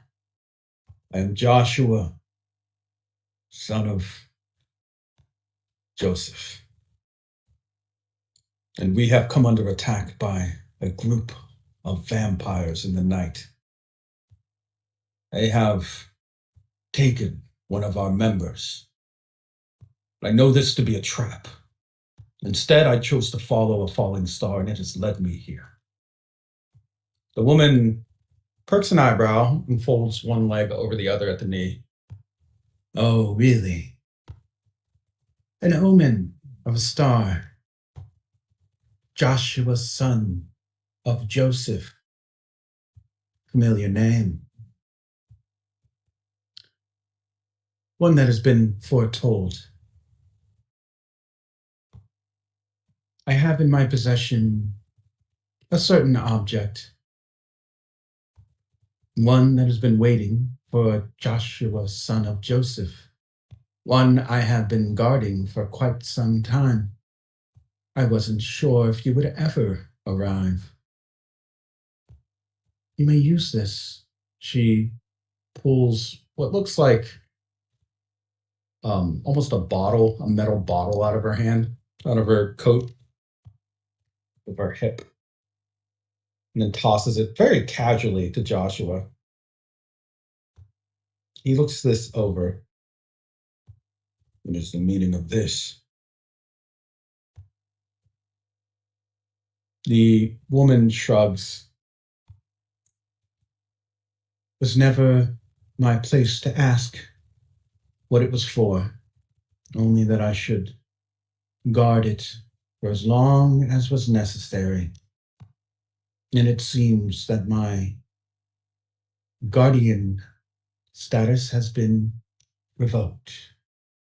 It is now in your care and possession. She gets up from her seat. She's been here for so long that dust has gathered around her and comes off in a thin sheet of it. My name is Susudia, and I do not think that we will meet again. Joshua, son of Joseph. She places the needle back into her hair.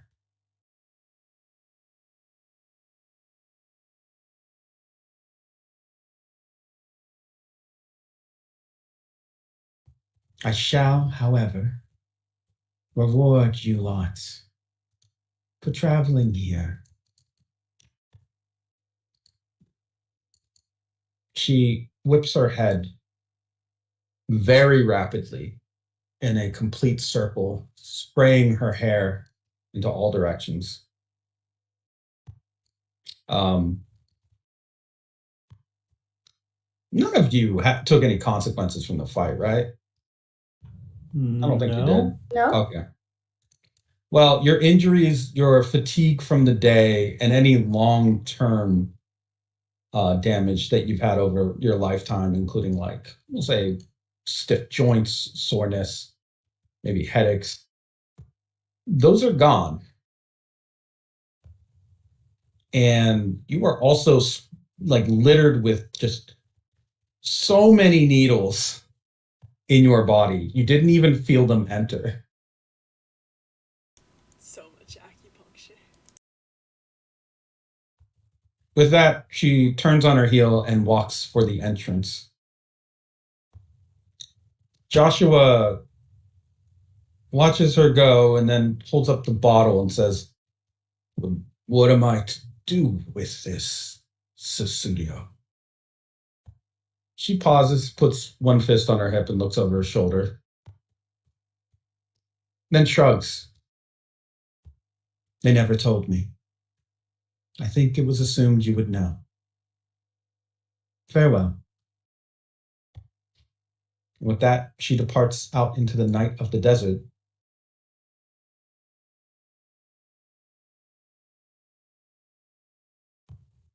Joshua looks down at the handle, this metal bottle. It does, now that he's holding it, look like a handle or knob.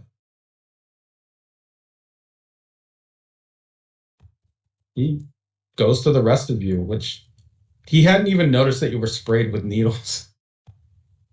"Oh no! Friends!" He starts to quickly, rapidly try to pull them out of you guys as he's really frantically doing it. We have to help you. I'm so sorry, I wasn't paying attention." It's alright. I feel like a comfortable cactus. Yes, I can't believe I'm saying this, but I feel fine. Actually, probably better than I have.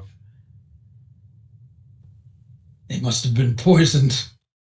He just starts to channel his ripple into his hands and just tries to heal you first, Peter. "You cannot die here."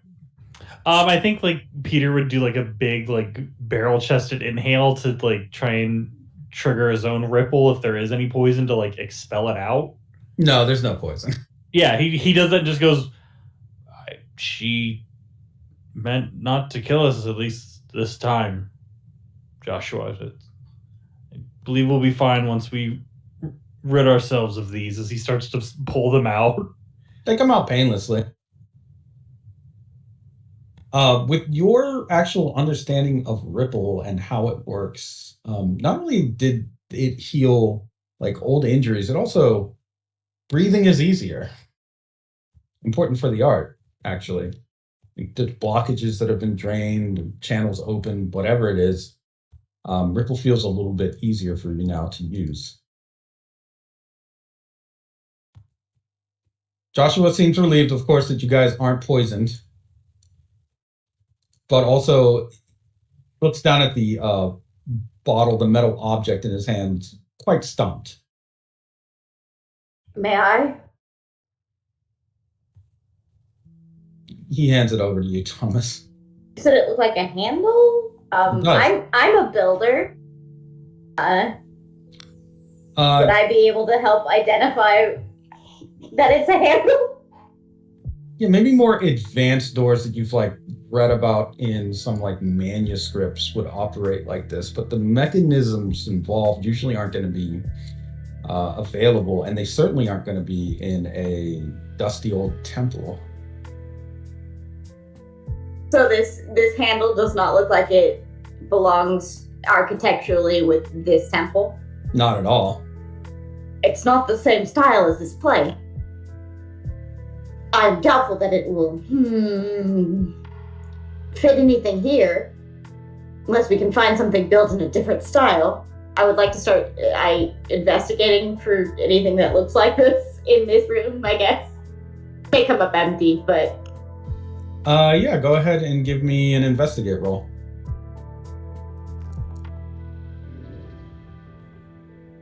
2. Yeah, it doesn't really seem like it. The handle, notably, when you get towards a wall, close enough, you can feel like a gentle hum or vibration. Oh, okay. I guess I will test it on the wall.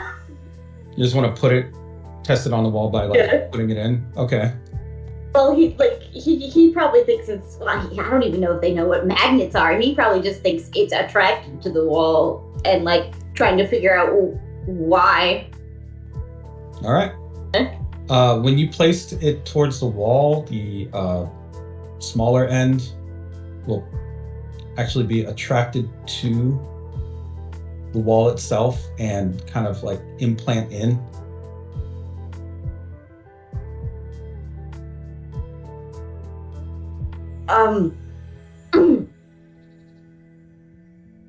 I have found something strange.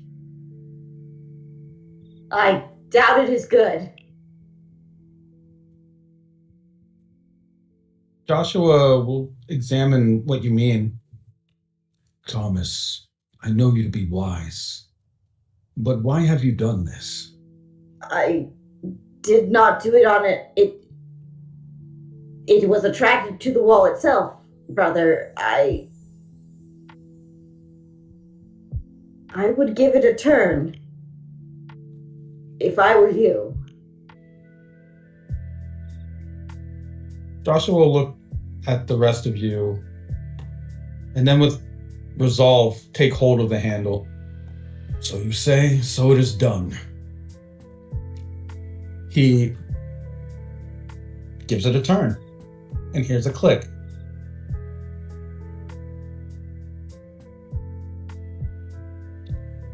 And when he does, he feels that there's a parting of the stone, and then lines appear, forming a door in the material.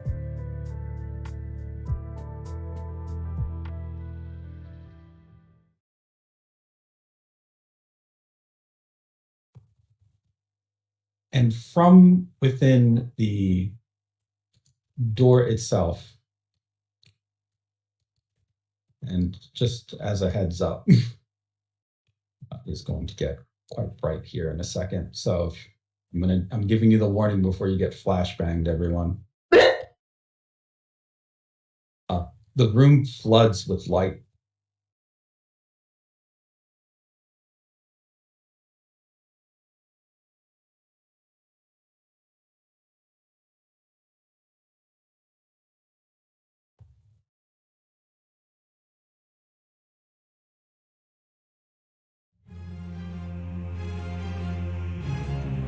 In this bright white void, you can only hear your own breath, your feet against actually nothing, almost a gentle swishing sound, and flapping of wings. A voice speaks up from the white void. And so it seems that they have not succeeded. But in a way, failure can be a success. I see you there, Joshua, son of Joseph. Oh, but I knew you before you were born. When I was nothing more than the angel who descended to tell your mother she was to birth a child most divine. Witness now, Joshua. See for yourself. You stand in the presence of an angel. From the white void, once the fog parts, a figure cloaked in black appears.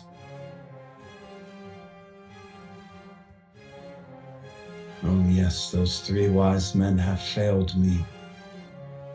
But I know you will succeed. And with that, we are going to have to do it to be continued. Unfortunately, I planned for this to be a 1 part, but it went on a bit longer. So we will have to either continue this after New Year's or maybe even next week or Sunday. I'm not sure. I'll have to see what you guys are feeling or when you're available. I could keep it to being a shorter session. I'm down. But yes, in the darkness is one Adamus.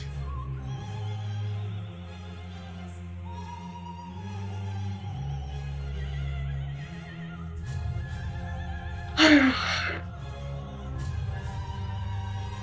course. Hi, Adamus. It's fine. It'll be okay. Merry Christmas.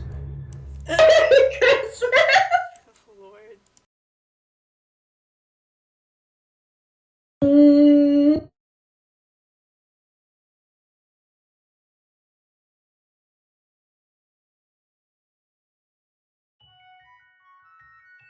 We'll just say that's part 1 for now. uh-huh.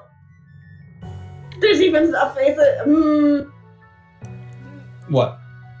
nothing. Just some horrifying faces. It's fine. It's fine. Normal. Yeah. Now I'm seeing it too.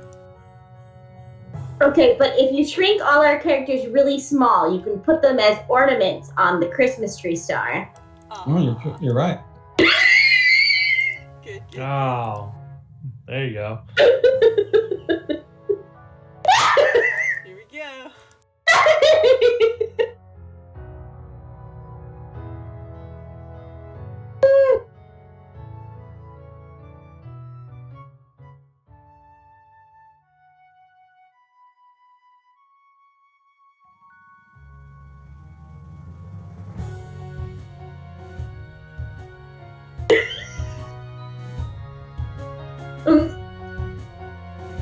The music is beautiful.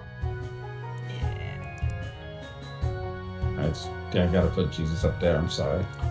Of course, yeah. The ultimate. As I was like doing this and setting up the session, I'm like, this dude is the ultimate DMPC. He's like, it's Jesus Christ. Huh? And they're like, how do you not have Jesus solve the problems? It's gotta make him insane, I guess.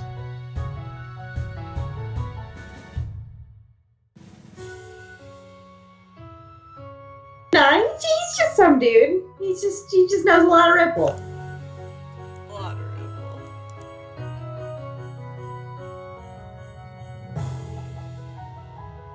I'm almost done it, guys. I'm sorry, there was so much work involved.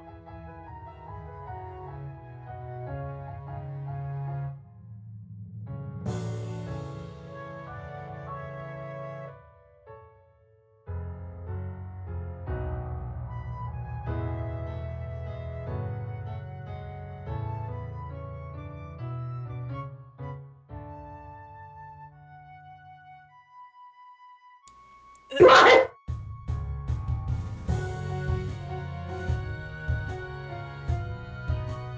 That's just what the zombies looked like. You guys just didn't fight any of them. Oh,